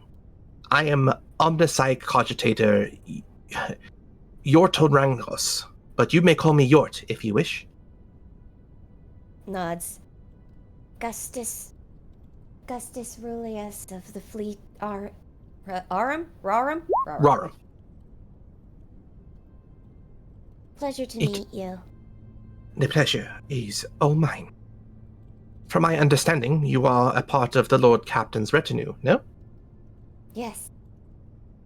It is. Please. How much above game is... I don't know how free I should be with this information. Sure. At the Lord Captain's retinue? I mean, you're on his ship. You should be free to discuss that here. Oh, you were talking... Okay, I thought you were talking about the other lady. No. Terms, still learning terms. Yeah, all good. Albeit temporarily. Well, then please allow me to be the first to welcome you to the Fool's Gelt, at least from the side of an omniscic eye. Would you like to join me for communion with the machine? One of her little eye stalks is like, beep, beep, beep, beep, beep. She's very, which is just like, yay! She's Okay. like, Very much, thank you. You walk through this crowded and difficult to quite identify series of hallways. To most, they wouldn't brave getting lost in this labyrinth, but to you, there is a sort of elegance to it. As you notice, all the other machine priests and servitors and servo skulls move through it effortlessly. You begin to see how they move and mimic it, managing to find your way into and through the manufactorum of the Fool's Gelt. This manufactorum serves as one part factory for repairing parts and goods, and another part a twisting chapel to the machine god. You find yourself with the Omniscic Congregator as she leads you towards a massive pillar that seems to serve no technological function, unlike everything else around you in the manufactorum. This pillar seems purely structural. This is the oldest beam of the ship, likely the only original part of the vessel. I like to come here to commune with our home's machine spirit. Would you like to pay tribute with me? above game, does that seem strange to me, or is just like, no, makes sense, the ship is alive? It makes sense the ship is alive. It's odd that it's just that this place, of all places, that isn't built to be a part of a shrine to the Omnissiah, is venerated as strongly as it is. However, there is a sort of logic to it being a old part of the ship. Do they call their places of worship chapels? or whatever? Yeah, they can call it chapels, they can call it temples, whatever. They use all the terms. Why was the temple not built in this specific area? A curious question. In truth, I do not know. I like to believe that it's because this is kept a secret to all but those who wish to know of it. There is a larger temple to the Omnissiah further on, but this spot is my favorite. This ship seems to be quite curious.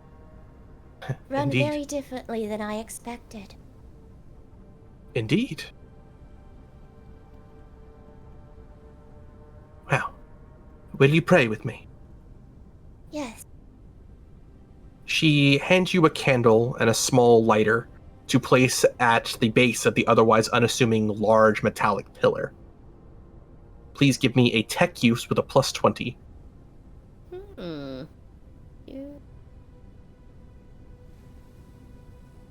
So that'll be under advanced skills, and then you'll just click tech use. 2 degrees of success. 2 degrees of success. Okay. You hear Yort begin to chant a series of mechanical noises that turn into a chorus of praise for the Omnissiah. It echoes perfectly around the bulkheads into a strange cacophony that feels pleasant somehow. Through the singing, you hear in Technolingua, "Please place your hand upon the pillar." I will do so. Okay. As you place your hand upon this mundane-looking altar, you intake strange vapors from the candle you have now lit. The noise from the chants reaches your ears in a sonic state of euphoria as you enter a trance-like state. In your mind, you hear the hum of the Fool's Gelt, this city that moves through space. She charges and challenges the void without fear. And yet, you feel this ship is searching for something. There's a feeling that you connect with at the very core of this vessel. It is though it is missing something or someone. Images of countless souls who have died aboard this ship flood your bionically enhanced brain in a flood of memories that aren't your own before your mind pushes them away, until but only one face remains. A face, feminine in nature, that looks remarkably like the Lord Captain you now serve. You've seen her likeness upon many murals aboard the Fool's Gelt's halls. But then, the binaric chants end, and you find yourself of your own mind once more, hands still placed upon the mural. On top of the pillar. So, was any of that, like, strange or out of the ordinary? Or just, like... So, this is, I will say, for how machine priests commune with the machine spirit, there is not one canon way above game. It is always described very artistically, and I've done my best to try and give you that sort of feeling. However, the experience you have experienced in communing with a machine spirit doesn't feel alien to you. What you just felt... that it's weird that it's here. Exactly. And what you felt may have also been weird. Okay, gotcha. You then hear from Yort, "I take it you heard her." Seems familiar. Who is she? And that is a very good question. This ship, she once lost all hands aboard.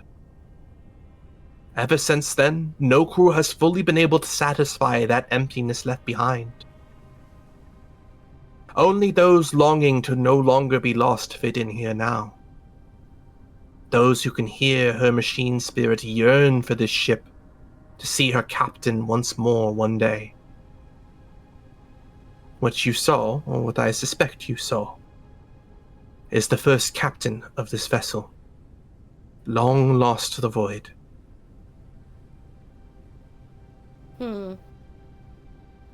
If it's not out of character, or if it's okay for Tech to do this, August will touch her forehead to the pillar and say, May the machine god answer your full scale. You feel a strange resonance reverberate from your body once more. It's as though the ship, for but a moment, is a part of your body before that connection breaks. Again, not something you're unfamiliar with, but never something you felt on a piece of technology this large as a ship. The machine spirit here is strong, but also turbulent. It's sad. You hear, or you feel a pat on your shoulder from Yort. Indeed. The No, Fool's I Gelt didn't say that out loud. I did not. Oh, fair enough. No. I Fair didn't enough. say- Like, oh, it's sad. yeah, I guess you could put it that way. What? The machine spirit here, until such a time where she can be satisfied by the lives unjustly taken from her, will churn for all eternity. It is sorrowful, yet beautiful, that this longing has lasted for thousands of years. Beautiful, resilient. I could think of no other words to describe this ship. Thank you for communing with me. Thank you for bringing me. I am glad to have met you. Of course. My duties will see me elsewhere aboard the ship. If you need anything, please do not hesitate to reach out to me. And if you need a place to remain calm or find your center, you are more than welcome to use this pillar. Can you give me for my notes, this character name? Sure. Yeah, I will send it to you directly. Making it. There you go.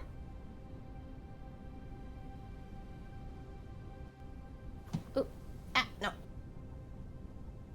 You see her interlock her fingers before raising her thumbs outward, giving the holy sign of the motive force before she bows to you. Leaving you alone aboard this massive ship. Is there anything that you would wish to do, or do you want to wait there until something else might find you? Ooh, I mean, my whole idea, if you were going to come to me, and you did, was to sort of seek out some fellow Mechanicus for some insight. Sure. I guess I've done that. Yeah, that's fair. If you want to take the time just to explore the manufactorum in the ship, you are absolutely free to do so. Sure, why not? Okay. And Lupus. I've got a letter. I got a letter I want to send to my wife. You got it? This is what happened before the jump? Mm-hmm. Is this the letter you want to read out or just send to me? I can read it out. You got it. Lupus sort of like dictates to like an autoquill or something. My love, no. Wondrous... No, start over. Dearest Vistinia, we may be light years apart, fighting on different fronts, and have had precious little contact besides. So allow me to play the good husband and apprise my wife of my progress. The ever-shifting tide of this galactic conflict has seen us traveling amissa coronum, incorporating myself into the ranks of the Fool's Gelt, which seems to bear its own set of mysteries, the chief of which being that this vessel was once under the command of my great ancestor in a time long past. The crew here views me almost reverently, like I'm some creature from myth. Anyway, our mission eventually saw me meeting with your sister Laura. She's an upstanding, enthusiastic woman, and the young Queen Governor is already showing herself to have quite the knack for politicking. I'm sure by now you're aware of her betrothal to Devon Maldor II. I am remiss that I was not able to meet his father before his unfortunate passing. The Voidsmen Lara gave us to the Gelt fell prey to a strange illness, and it is only recently that they were able to return to working order thanks to the help of a Xenos doctor by the name of Farahil. Currently, we are in and out of the Quintus cluster, trading for armaments, supplies, and garnering favors for conflicts to come. I have not forgotten why we were out here in the first place. We have already received plenty of grim reminders. High Fleet Abyss looms and watches us carefully. The Drukhari have proven themselves to be every bit of the conniving snakes I'd heard. And what's more, the workings of the great enemy can be felt throughout this sector. Even still, I am growing more confident about our options to tackle this operation. Separated from the Imperium as we are, I can still feel his gaze on our work here. And I shan't fail him, nor you in this, fair wife. I am certain we shall see each other again before long. Until that time, may the Emperor protect and keep you. Warm regards, your husband, Lupus.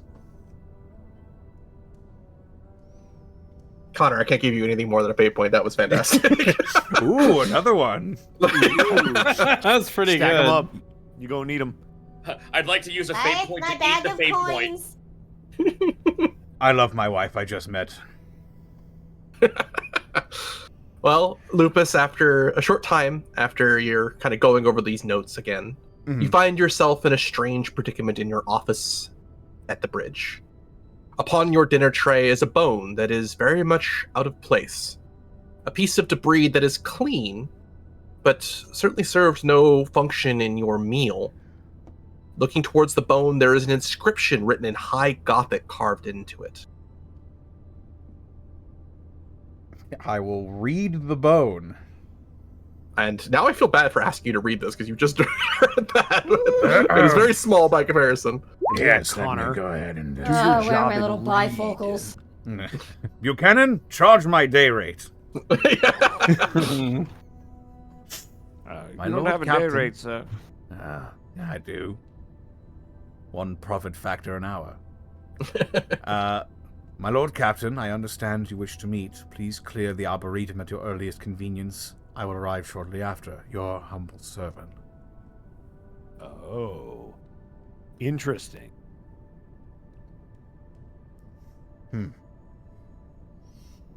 He'll sort of, He'll like huck the bone in question into like a disposal nearby or something, and he'll polish off his dinner, and he'll call in to have the Arboretum just quietly closed. And as you make yourself ready, you get the indication a few moments later that the Arboretum is closed off. I will then silently make my way to the Arboretum. Okay. Arriving at the Arboretum, a place that has trees and running water, grass and sand. It mimics daylight and is normally filled with people trying to get a break from the monotony of the cold harshness of the rest of the ship. But when you arrive there, as indicated, there is nobody in sight. Until finally you see a lone figure walking towards you in the Arboretum. Behind them, they are gently escorting your bionic horse before they arrive to hand you their reins. The figure has a deep hood. Beneath the robes that they now wear, you see a set of 4 horns spiral in random directions.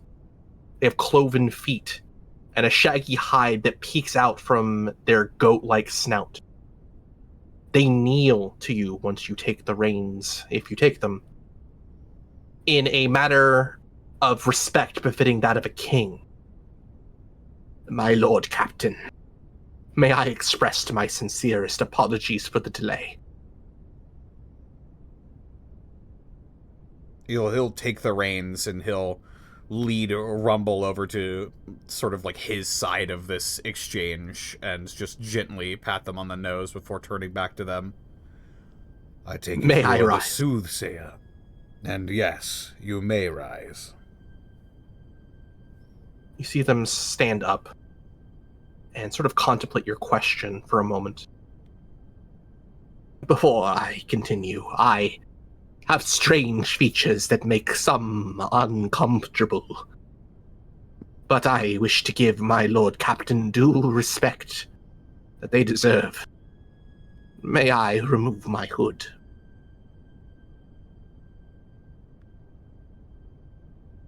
I am led to believe that you are every much a servant of the Emperor, just like every member of this crew.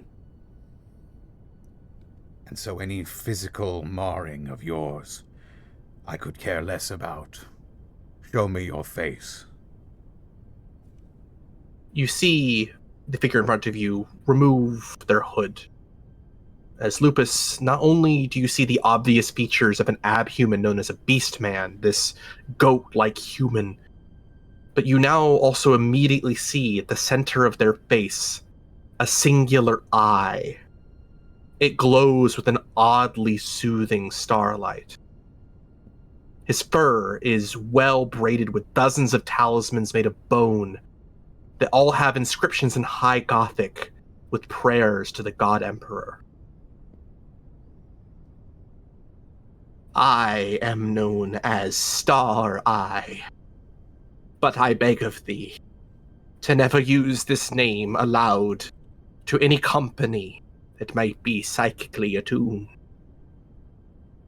To the crew, I am known simply as the Soothsayer, out of safety.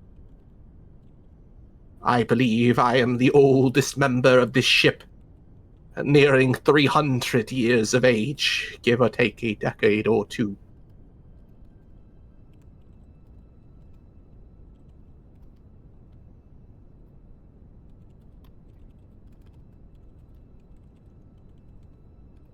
I cannot explain my long life as I tried to explain to our previous Lord Captain, outside of the fact that I have spent a large portion of my life within the warp.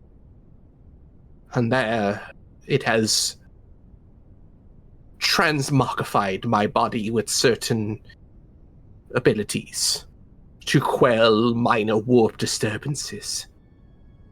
And from my understanding, there is now a crewmate in need of that service, of an exorcism. Is that correct? He will slowly, gravely nod. I see.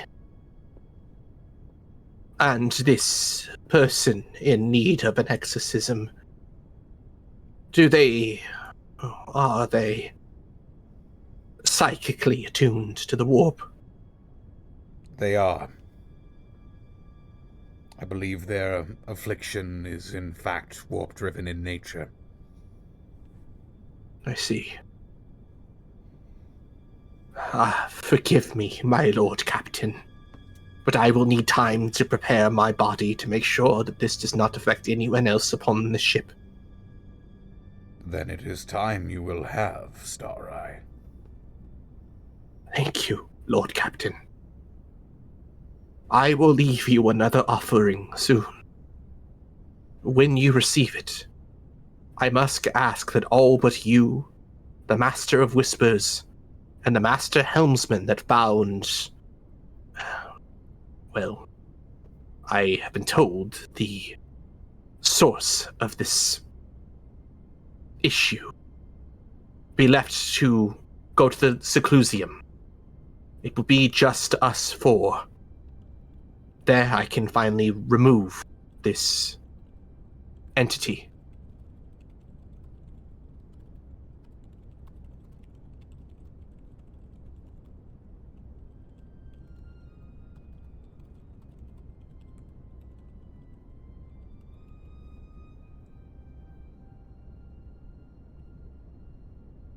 We'll make preparations, and I will let you know as soon as we are able. You have my thanks, my Lord Captain. I wish that our meeting was under better circumstances. Should this all go well, those better circumstances may indeed come. I would hope... Oh. We're in trouble. I would hope that a member of my crew wouldn't have to hide out in the shadows.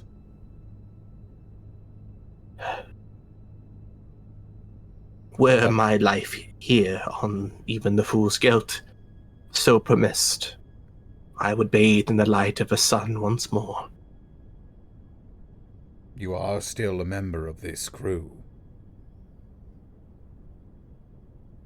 And while that remains true, you have my word and my protection. You see them look a bit shocked at your display of kindness before giving you a nod of understanding. Well, until we meet again, my Lord Captain, please do enjoy your time with your steed.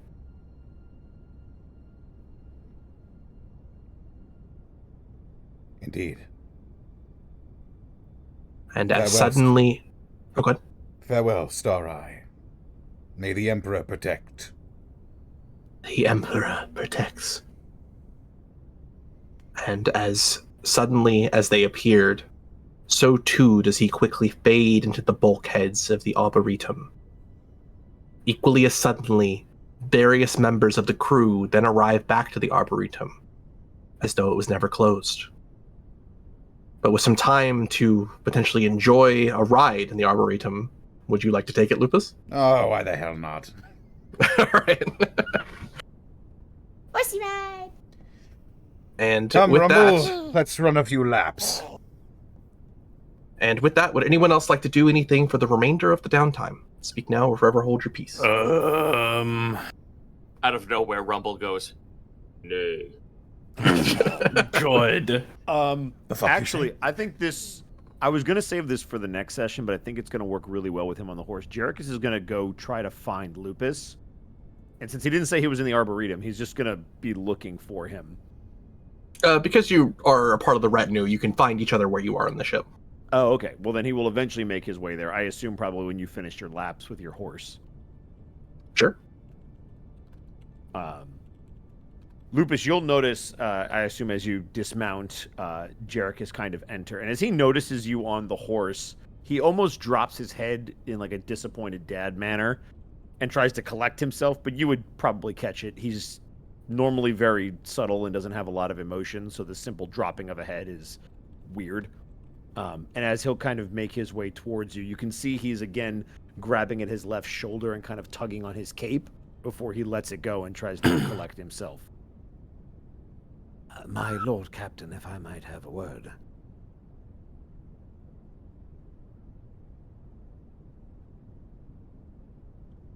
Yes, of course. I hope I'm not interrupting your ride. Apropos, it might be that you have this horse, though He sort of looks down quizzically at the horse. Just like, what does the horse have to do with it? You see the horse also look at you like, what? This shit, Rumble? Wait. You'll forgive my brashness, but I must once again voice my concern about the indulgence that we have had on this ship. And he kind of motions towards the horse.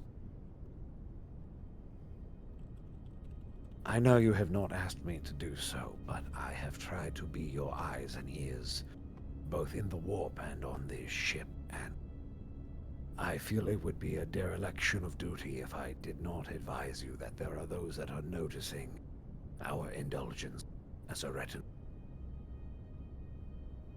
Our indulgences?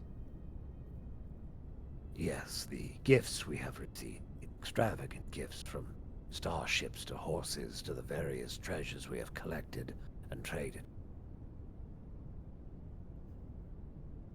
He sort of frowns a little bit and then goes to sort of swing himself off of Rumble, taking them by the reins and then just sort of leading them over to Jericho. You think I have been indulging in excess? I do not wish to point the finger at a particular person, but I do believe, yes, you have accepted gifts that I have cautioned against.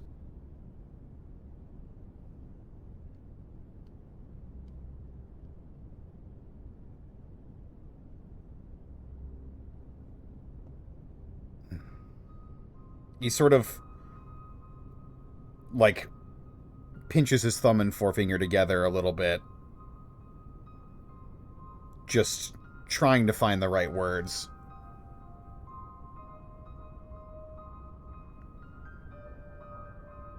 You think there is some sort of threat in these gifts? I do not think. I have felt it. I know it is out there.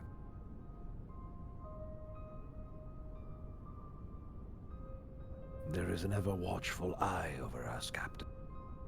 Particularly since you have taken control of this ship. It is watching everything that we do. You, I, Nazgob, Holtz, all of us. The more that we indulge as a retinue, not just you, but all of us, it will draw that eye ever closer. And there could be dire consequences that we can only avoid by restricting them now.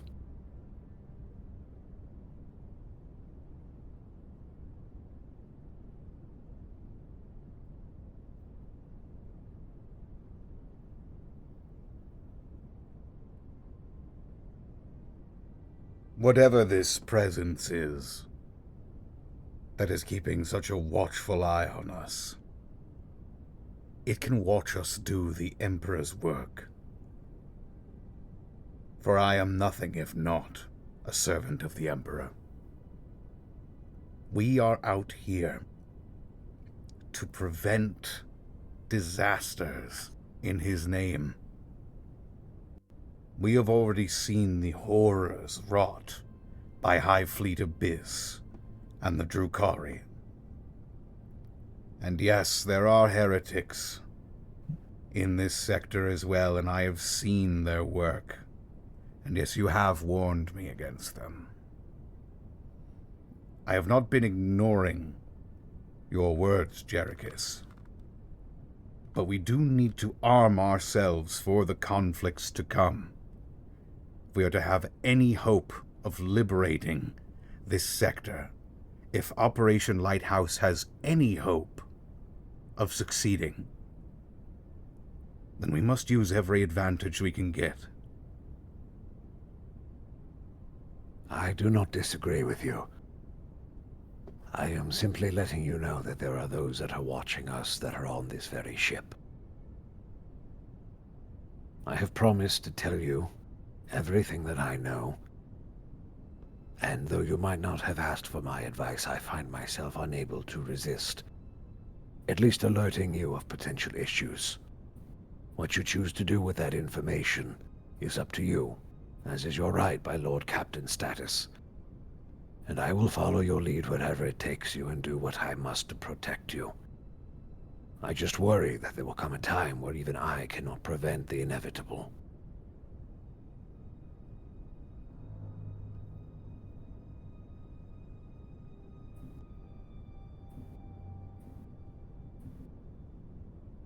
So, as I said, you may do what you wish with this information.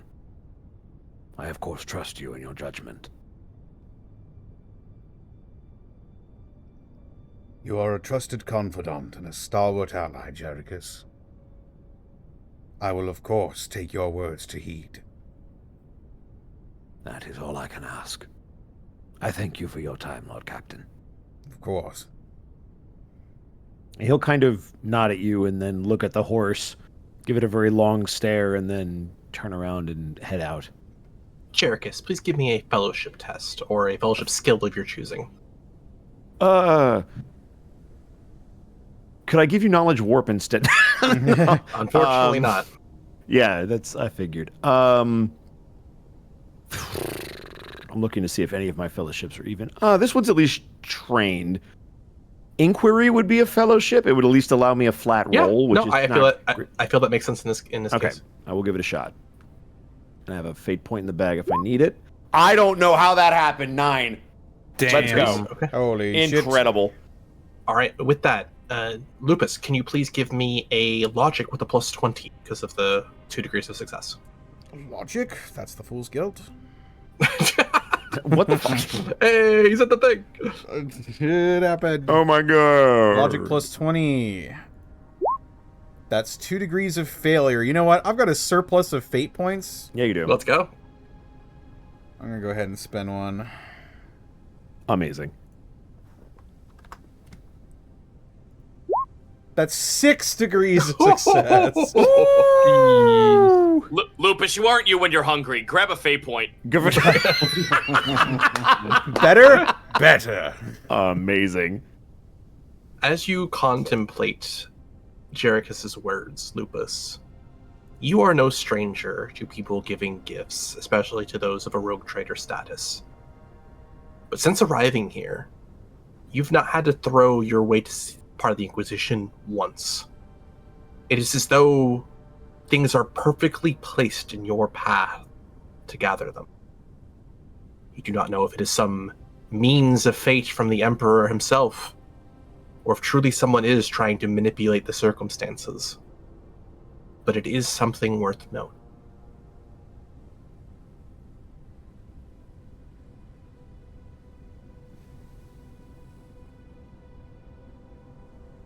Lupus will kind of just stew on that as he's leading Rumble back to wherever their stable may be.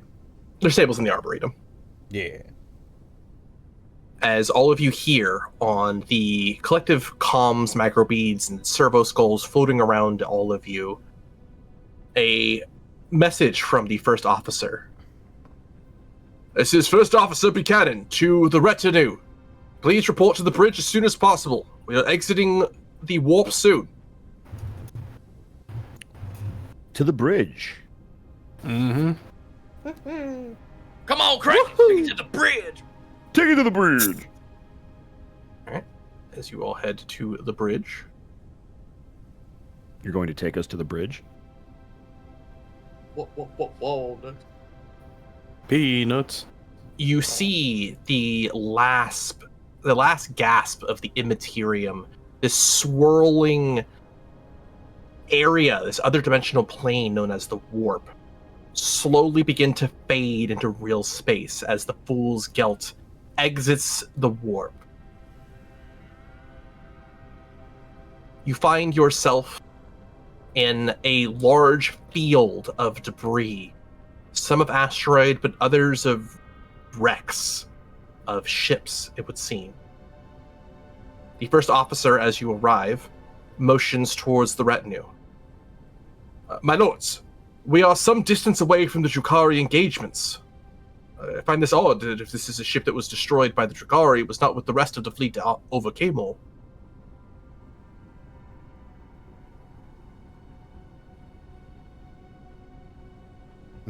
Curious. Indeed, my lords. We have the ship on long-range aspects now. Shall I move us closer? Indeed. Move us closer and be careful on those scanners. We don't want to get pinged like we did last time with the Drukhari trap. Of course. As you finish your travel, I will move you to the space map. Uh-huh.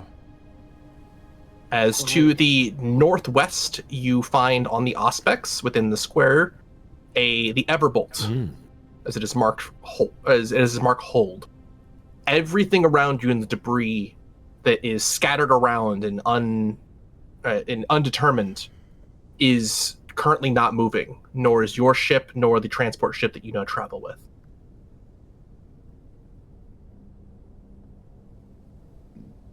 Okay. I have a question. Yeah? Can the challenge yet destined actually also do a scan and give us the data on? Yes, it can. Ooh. Do they seem to have better scans than we do, being a support vessel? They seem to have the same augury array that you guys have, but it is a backup in case your guys' fail or you want another set of eyes. I think that's a smart idea. We should, if we perform a scan, I would like it if they also back us up on said scan. You got it. Would you like to move towards there, or would you want to scan the area at all before you move? I say scan now. Yeah, got it. same. You scanning general areas for stealth ships, or you want to scan certain unidentified objects? Scan for stealth. Scan for stealth ships. You got it. We are not getting caught like that we did last time. That is more than fair. I need a what is it called? To do a focused augury test.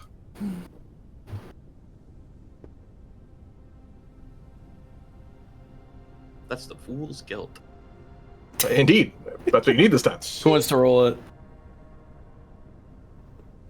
I don't do it. Focused augury. Is that just a crew test? Yep. Ah, there it is.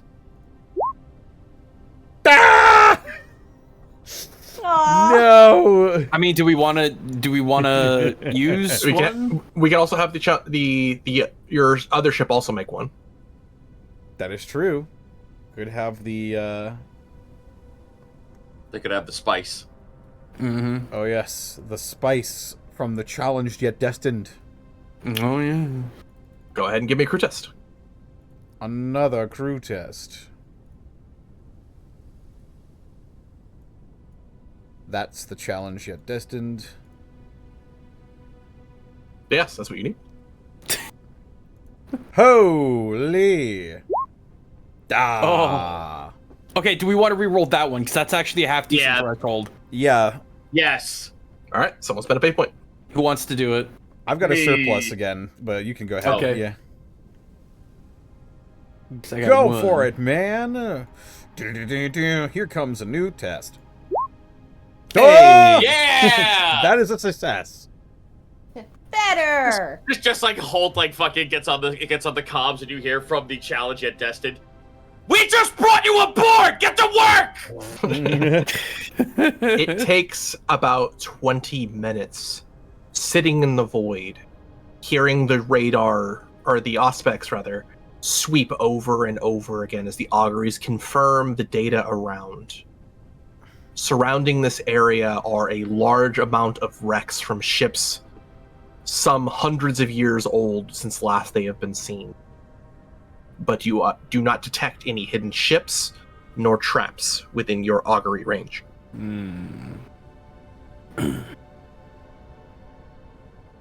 Well, can we do a secondary scan to identify some of the masses?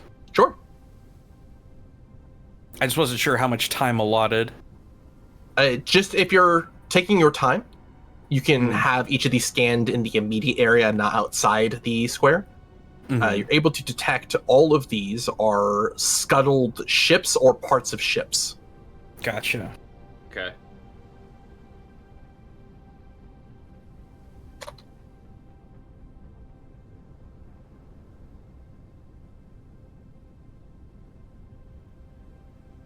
Let's take a What would you note. guys like to do? I guess, should we set course for the Everbolt? I say we go just straight north until we reach the point where we could just make a full, like, 90-degree turn. Okay. That's me. Gang, how do you feel? I don't know any of this just yet. So- So That's okay. I would want to do a full heading at a 45-degree angle, because the Auspex will also track with us. If we go straight north, the Auspex square right here isn't going to track. It's only going to track these two and not these two.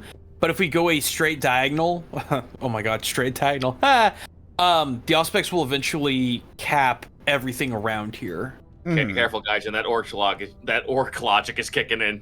Yeah, it is, but it's also midnight, so... And do you want...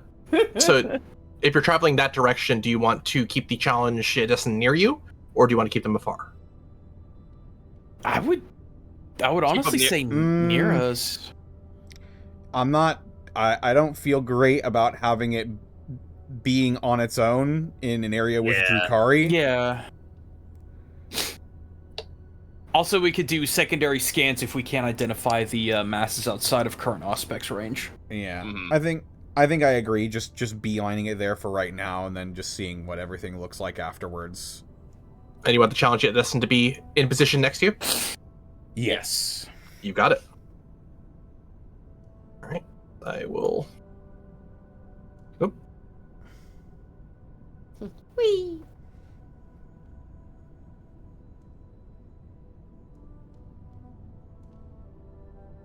You guys back up. God, I really There you love go. this music. It's giving me a lot of Outer Worlds. As you then see further ship's mass out in the distance. Can we do an Auspex scan? Absolutely. Who wants to jump into the pit? Anybody Well, else? Get wanna into try? the pit. I will try. I believe in you, Zito. It's the Fool's Gelt. It's spreading. Oh! What's that fucking triple? Just roll Cool. under 20 or 20. Just roll exactly 20. Out of a hunch, Holt, you look over towards the left side of the map, or the west side, and you detect, out of a hunch from your previous experience, radioactivity as you confirm and scan 2 atomic mines further away from your sight, but definitely lying in wait outside of your immediate Auspex range.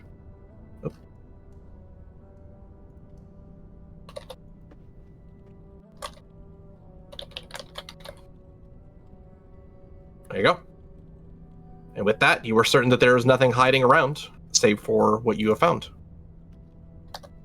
Okay.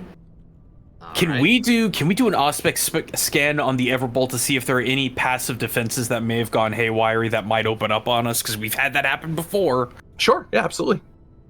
Can we do that via the challenge yet destined? Yeah, absolutely.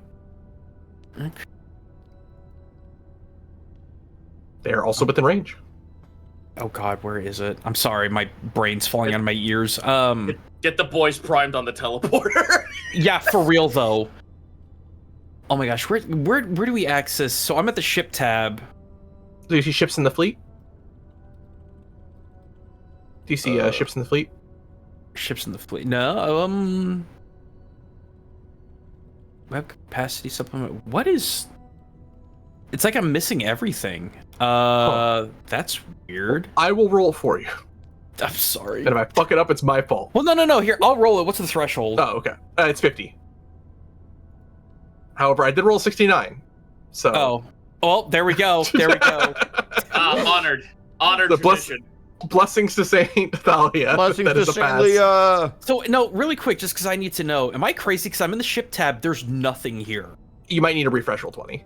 Sometimes it just happens. Oh, okay. That being said, you do uncover something. As your Auspex scan gives you a map of the Space Hulk. Oh. Ooh. Oh, God. any area that is that is blacked out is hold, so it is exposed to the void of space. Any area that is orange is currently on fire. There are a number of movement pings indicating something is moving there, but that is what you see. Ooh. Wait, there's stuff that the question marks. There's a hallway question mark that indicates something is in the fire. Correct. Yeah. What's he doing in there? You're not supposed to be there. That's not a good place. And yellow is unknown. Oh, is white? man. White is seemingly safe. Not on fire, not hold.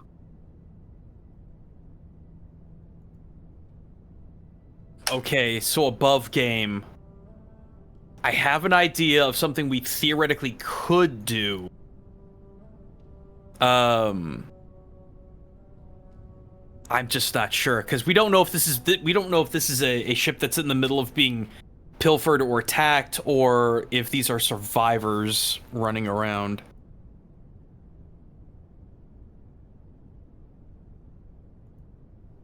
Theoretically, we could potentially send the shields are. Where's the shield?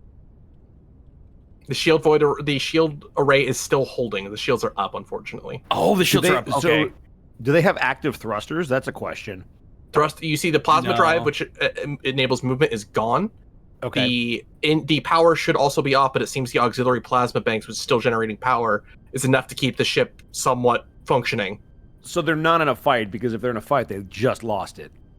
Correct. You notice that all of their weapons are completely holed and destroyed. Okay. They We can't can move. hit- They're dead in the water. Is there any kind of exhaust trail behind them, indicating that they have recently lost engines, or does it look like they've maybe been drifting out here for a while? If there's a way to It looks like they've been drifting out here for a while. Okay. I mean, I don't think we have a better option than to investigate. To your augury, it does appear to be a space hulk. Yeah. Got it. It's now collected debris and things on it. I feel like it's worth a shot. Well, you do know that one of the items you need is inside a data matrix. If we want to keep distance, we could teleport onto it. No, the shields are up. The shields That's are the up. problem. Oh, the shields are up. Okay, I misheard that. I thought they were down. Yeah, I think the only thing we could honestly try to do is hail them, maybe. But even then, I don't know if they could take it. Yeah, if they have auxiliary power on, it might only be for the life support system. It might not be for comms, but we can try. Well, it doesn't hurt to try. The thing is, the bridges hold, and I above and in-game would not know if there would be communication capability if the bridge is completely screwed. I think you're right. That's why looking over the command data, the choir chamber or the auger array being functional would be required to receive a transmission. However, it doesn't seem there's any signs of life or movement coming from either of those areas. That being said, you could still take a shuttle or dock your ship with the Space Hulk if you wish. Could we get through the shield? Is that... Yes, yeah, you can move through. It's like torpedoes. You can move through shield. It's slow moving things. Okay. Yeah. You just can't teleport through it. I would say... This is just me talking. I'd say we dock the Fool's Gelt to it, and then have our secondary ship just in and around the general area, constantly doing auspic scans for getting jumped. Yeah, that could work. By Drukari. Yeah. All right. I feel better with a secondary ship to scan. Yeah. What's up, Cito? I have a question. How do we handle the fucking fires? Don't be in the room. So that is the plus side, and the downside to docking with the ship is the fires could spread to your ship. However, you can also help fight the fires if you dock your ship. Could we get Because I was thinking maybe we could just get really, really close to it, take a shuttle over, and then bail when we need to. That way, we don't risk a fire. That is the other safe option. Yep. Yeah, but we could be close enough that it wouldn't be a far flight. I feel like that's the better option. Yeah. Yeah. Thoughts? Taking the shuttle sounds sound to me. All right, and if that's the case, which of the two open flight decks do you want to land in? Let's see. Is there one closer to the object we need than the other? We don't You don't know where the Uh, object is. There's a flight Oh, deck no. 3, Flight which is deck kind of 3? in the center of the ship, and flight deck There's 4, a which is lot the... of fire around Flight Deck 4, but there is that mysterious hallway blip in the fire. Yeah, Yep. there's also movement both in and directly outside of Flight Deck 4, so we have no idea. I was about to say I would vote Flight Deck 3 because if we need to, we can bail to the crew decks, which is fine currently. There's also more movement on that area, so we might be able to run into someone more likely who knows where we need to be going. We're also closer to the life sustainer, which Yeah. if there's an emergency that we could try and rectify, we could Yep. just rush to the life sustainer and be like, okay, we'll buy the ship a little bit more time. But Yep. yeah, I'm feeling Flight Deck 3. How about the rest of you? I'm there. I say 3. Okay. I'm on board with that. And as it's just gonna be the retinue, have the orcs on standby. Yeah, I want the. That's the thing. I would love to. Well, If we get ambushed, like while we're floating next to this thing, we'll be happy if we have the orc commandos where they were last time. On You our can also ship. have the orc commandos get flown over to a different part of the ship or the same part of the ship. that was the thing. You have I was multiple gonna shuttles. I was either gonna do that or try to get the void shield array potentially down to get them teleported over if need be. But honestly, I kind of want to. What's up? I was just gonna say, I feel like if there are survivors on this ship, sending random orcs in is going to be very strange. Well, that would be herring. So yeah, tell you what. Then I had what, 21? I got 21 commandos. Yep. I would like to pull 6 of them as basically my sub retinue. Gotcha. Their orders would be stay close to us, but stay in the shadows. Basically, just kind of shadow us. All right. Can And they with all that- fit in my Orbis lighter? 6 of them can. Yes, you can Okay. fit up to 12, and you've got Ah. 11 with 6 of them. So, Well, there you go. all right. And as you travel towards the Everbolt, assuming there's no other objections, Let's do it. Okay. go ahead and give me a pilot warp craft from Jerichus, and everyone else give me awareness tests. Okay. That's I the didn't cool open either of them. Haha! I'm proud of you. Well done. I did it. I'm spending a fate point. That's garbage. I'd like to spend a fit. I'm also going to spend a fate point because I'm good. This up. Oh, do I need to roll? Yeah, everyone gets awareness. Yeah, Yes. Yep, everybody Okay. rolls. There's my awareness, and it's just a straight roll as it is. correct. Yes. Mhm. Okay. Oh. Oh. I might as well Success. spend my other free fate point for this session. Ah, there we go. 4 degrees on the pilot. No degrees, but success. Damn it. Alright. Damn it. Do you want me to? It's so I haven't spent close. any fate points. I could try to reroll. Nah, we're No, good. no, We're no, no, fine. no, no, We're no. fine. As you fly towards Flight Deck 3, you notice the movement on the Auspex move from the flight deck and into the crew deck. As this movement seems to move this direction. Slowly making your way towards the flight deck, you get close enough for a visual as those who passed their awareness visual notice the ship has certainly been damaged by a large fleet-to-fleet engagement. But you're also noticing strange evidence of explosions from the inside on the other flight decks and the warp engine itself. It could be the fire, it could be something else.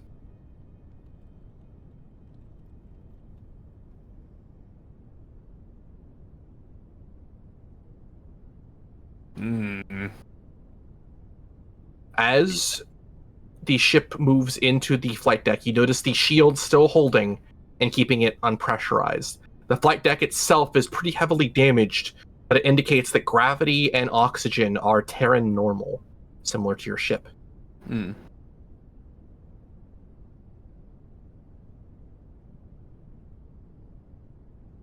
Do you guys want to leave your vessel? No. Fair. I'm staying Do on we- the vessel. Do we have the equivalent of spacesuits or at least oxygen tanks that we could take with us? Is there air? You don't know. There's air in here. You do have oxygen tanks, however, they have not made any orc-sized spacesuits for you. Well, Yeah. yeah, I would imagine. What about for the I'm rest just- of us that don't want to die, and maybe we let the orc figure it For out? the rest of you, there are void suits for you to wear. Okay, cool. It's fine. I don't. They're I trust your Xenos biology. Don't worry about it. Just Listen. think you're not going to die hard enough, and you're fine. Listen. If there isn't air in space, how are things alive in space? I agree. True. So you're fine. So I would say all of the humanoids probably take one. All right. Ask a good question. Actually, do I need one? I'm pretty much. You do not need one because your suit does protect you from the vacuum of space. Nice. What little bionics or what little organic organs you have left are well protected by your armor. Yeah. Jericho still needs oxygen, even if he has his ventilator. It won't help him if there's no oxygen. Breathing However, is tough, no. As you depart from the Arvis Lighter small transport ship, you find yourselves deep within the ruined hold of the wreckage of the Dominator-class cruiser, the Everbolt. Signs of a space battle are ever evident and obvious to you. However, it is equally apparent upon landing inside that there was fighting that took place somewhat more recently inside. Further inspections. Good. I was going to say, based on my knowledge of combat, could I tell what, based on the battle scars of the battlefield, can I figure out like what exactly was being used or what the battlefield tells a story of? Absolutely. Go ahead and give me a ballistic skill. I'm so good at the. I shouldn't have said that. That's all right. What's the worst that could happen? What the fuck do you mean? May I Amazing. may I have a look-see as well, Zan? If we're You did that to yourself. Unless you don't want to spend a fate point. You know. Fuck it, I'm not doing this. I'll spend a fate point. Wow, My 100, dude. No, not like this. My last fate point, not like that. I'll take that. Wow. Roll 20 wanted to double tap you for saying anything. God, Yeah, right. Saturday rolls are back. Yeah. Something Is that something I can roll on, or I don't? Same. Sure. But you can give me a ballistic skill test if you wish. I just. Nope. Nope, 69! 69! Wait, it's 69! That's my second Leah? 69. That's a pass. Leah, Blessings to Leah, stay St. here and don't Thalia. leave. So Blessings, with this one, Aaliyah. I just hit the ballistic skill one. Yeah, the big button. The big button. Or the big number. The big number. Oh. Aw. To the rest of you, it's a chaotic mess. But to Nazgob, you reach down, seeing a shell of a casing. You're like, oh, okay, maybe I can loot something from this. Mm-hmm. And it's still warm to the touch. Ooh. Boys, this happened recently. And as you make yourselves ready, a set of doors nearby in the hangar slowly open to reveal further signs of destruction inside. But before the retinue can explore it or know what it might lie beyond, for tonight, that is where we're going to call it. Hey, let's go. Hooray! And we get all our fate points What a back phenomenal session, by dude. next session. That's right, all 5 of them, right? Oh, 5, right? Including the extra 2 that I just spent? No? Yes, no, yes, no. Do I get to keep my wife my wife fate points? You know what? For doing such a good job, I'll let you have +1 fate point next round. Yippee! Well, welcome to the Space Hulk, my friends, and thank you for joining us. Oh, what a dungeon. Thank you for Sarah! being here. Yeah. Welcome to the retinue. I did it. You did it. I think it's Proud also of just you. been so long since I've done on AP for a while. I was like, oh, I'm so out of practice. It's good to be back. Yeah. Welcome back. Glad to have you here. And you've officially joined the retinue. Oh. Well, folks, thank you all so much for stopping by and joining us for another exciting episode of Fool's Gelt, the retinue of chance. Before we drag on too much longer, let's go around the horn and de-introduce the retinue, starting with, as always, Gaijin Goomba. Oh, you know who I am and where I'm doing and going and words. Come back to stream twitch.tv/GaijuGuba0H tomorrow, 6 p.m. Central. We're doing more Mortal Shell. We got a funny minigun and a shell with a booty that don't quit. Hell yeah. Cool. I wonder why everyone's playing Proxima. I wonder. I wonder. Could it be that she has a scorpion's get over here into a dick punch? Yeah, that certainly dick helps. punch. The dick punch is kind of strong. It doesn't matter what enemy she hits. It's always a dick punch, even the ones that don't have a humanoid one. Yeah. Or It's maybe about- she knows where their dicks are no matter what form they are. I mean, Sarah, if you know the lore of the character and why she does that, you're not fucking wrong. Oh god. That's me. Right on, right on. Up next, we've got Zito. Hi, you can find me over on Netflix. Monkey Wrench is on Netflix. Let's go! Yes! God, the concept of knowing that there were other people who had to dub over my fucking voice. Oh, Yeah. by the way, I looked at the numbers. In the first 3 days it was out, it hit 2.7 million views on Netflix. That's awesome. Rats, man. Damn. That's Fuck yeah, dude. That's fucking insane. Keep it up. Maybe we could get the Japanese dub. Who do you want to voice you, man? Apparently, a lot of my friends say the voice actors for Pikachu would fit Scratch, and I'm like, that'd be fucking stupid.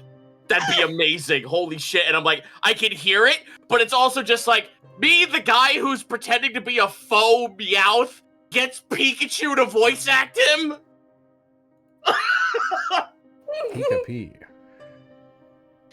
Pika P, that's correct. So now if that does happen, I keep forgetting her name. I'm so bad about that. But now I need her to say Fref in Japanese. Just one. That's my dream. Can we get 5 million views so Netflix can get her to say Fref? You must say Fref to live. Beyond that, you can catch me over at twitch.tv/Zeno, where tomorrow I will be playing Realism 2, which is Doom. If Doom 2, if it was a horde-like, a horde-based roguelike mode, where me and a bunch of friends are playing the multiplayer mod. Monday, I don't know what I'm going to be doing Monday, but at the same time, most likely throughout the week, rent is due very soon, and I gotta make a lot of cash, so if you want to stop by, I will be doing sketchathons most likely throughout most of the week, where if you give me $25 on Ko-Fi with a link that also includes a reference of any character you want, whether it be an OC, whether it be an established character from an anime, TV show, whatever, it could be Spider-Man, I don't fucking know. Just get me a ref, give me $25, and I'll sketch it out for you.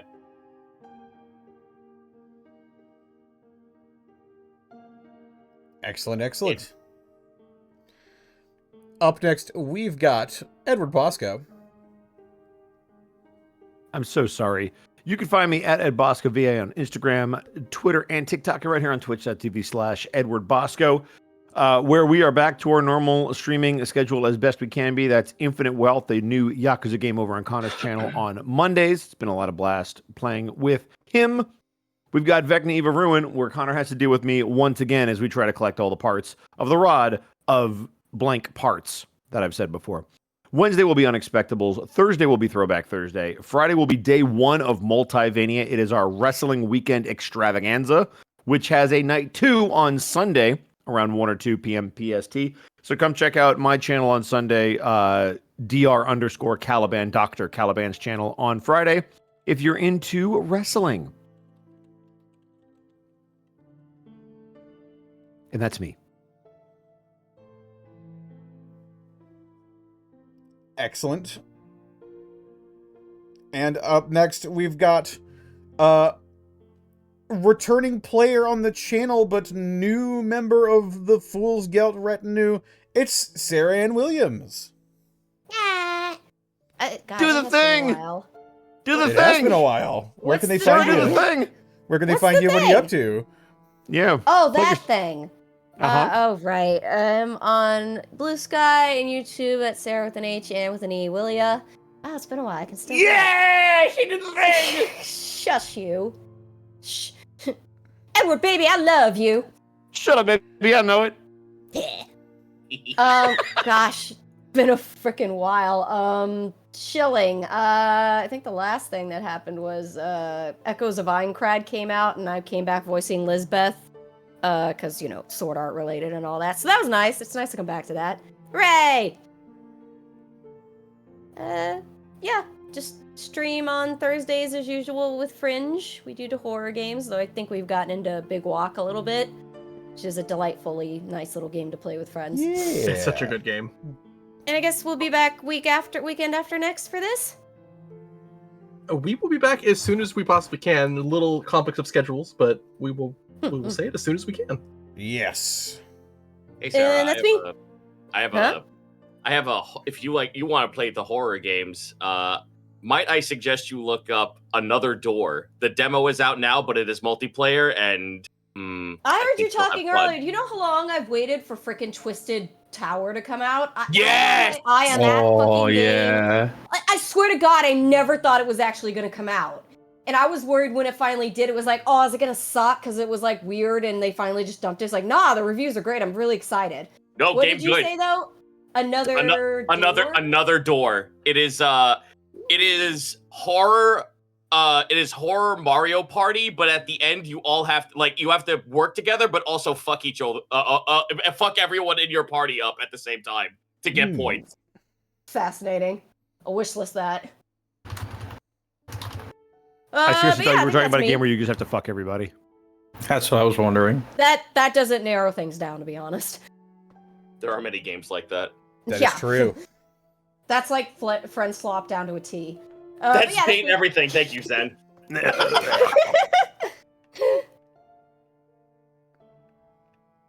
But up next, we've got our wonderful GM for the evening, Xanalis Grimm. Hi. I already said my piece earlier, but if you want to see what I'm up to and when I'm up to it, you can check my Blue Sky at Instagram, where I post everything I do and when I do it. But aside from that, if no one's told you I love you today, please allow me to be the first. I love you very much. Thank you for spending your time with us. And might I say, Sarah, it's great having you. I missed role playing with you Thank since you. Gateway ended. I'm glad to have you here. And thank the rest of you, if there's anyone that you love that you haven't told you love today, go tell them. Life is short. We don't have a lot of time. That's You me. know what? That's true. Zan, I love you. I love you too, Bosco. You okay? You choking on yourself? Yeah, I'm good. Okay. No.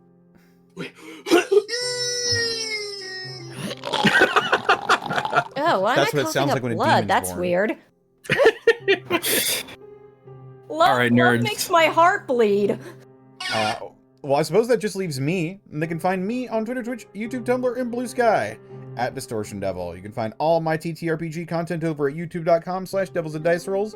And if you feel like supporting what it is that I do over there, both the Eve of Ruin campaign and also the video essay content that I'm making over there, including a video about rounding your numbers.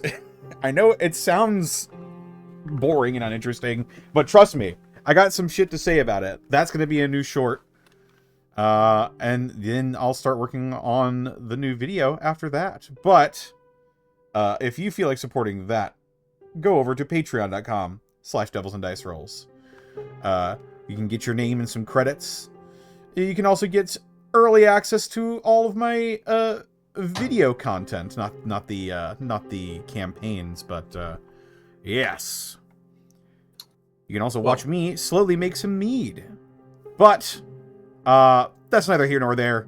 This episode of... Real quick, before we get into that, Gaijin needs to pull the fucking ripcord and get to sleep. Yes, go You're for it. okay. Everyone say goodnight, Gaijin. Goodbye. Have a good bye, Thank you for being a trooper. Yo. Anyway, you were saying? Right. Where was I? We're brought to you by... we are brought to you in part by Die Hard Dice. That's right. Die Hard Dice. It's your one-stop shop for dice and dice accessories. And if you head on over to dieharddice.com, you can use the code Unexpectables. You can save 10% when you shop online at dieharddice.com. Very sorry. This is what having ADHD is like. I thought you were just shutting down for the night. No, this is just my brain at all times. I see one thing out of the corner of my eye. I'm like, my attention. All right, Connor. Okay. Pretend this is Space Station 14. Lock in.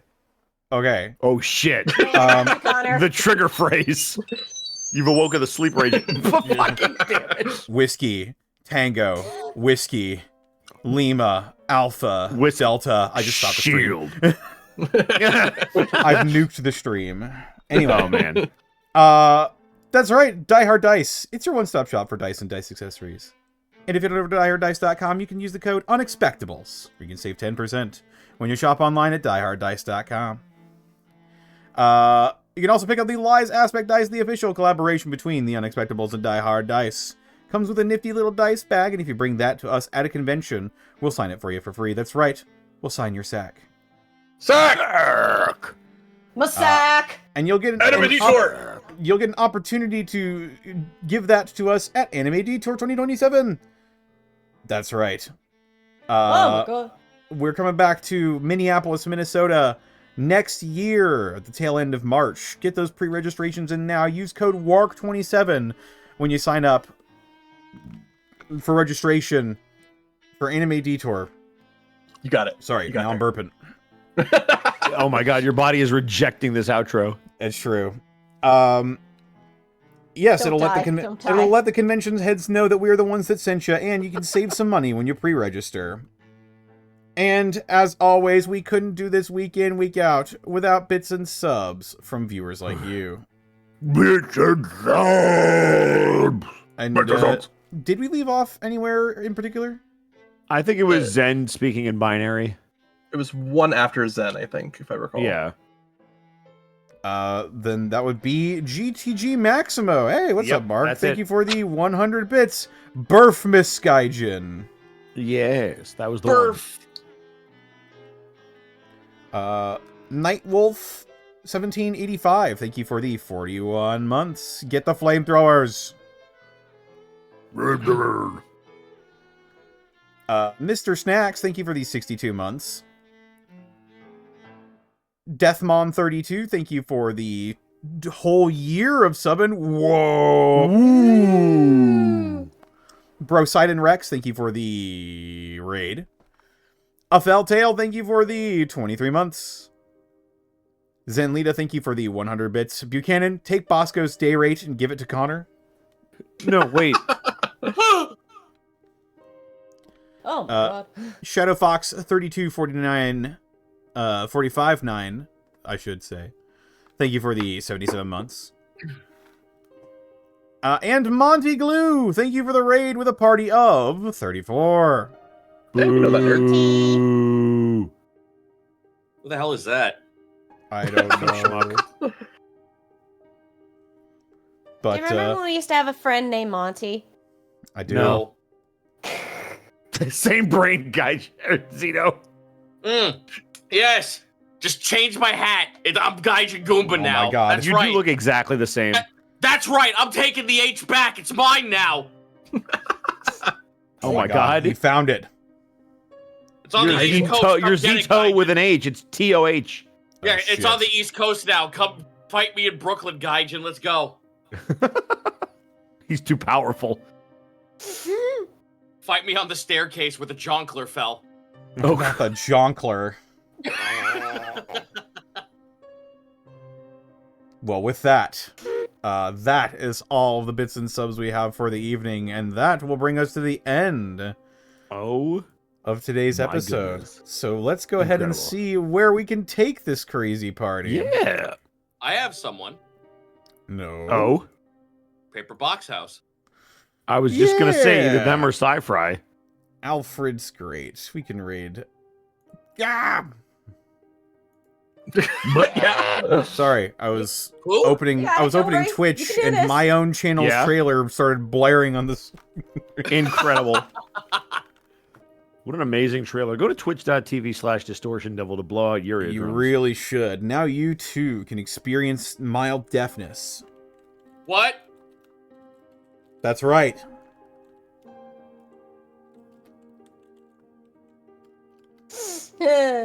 Not Paper Bob's house. Hello? Who?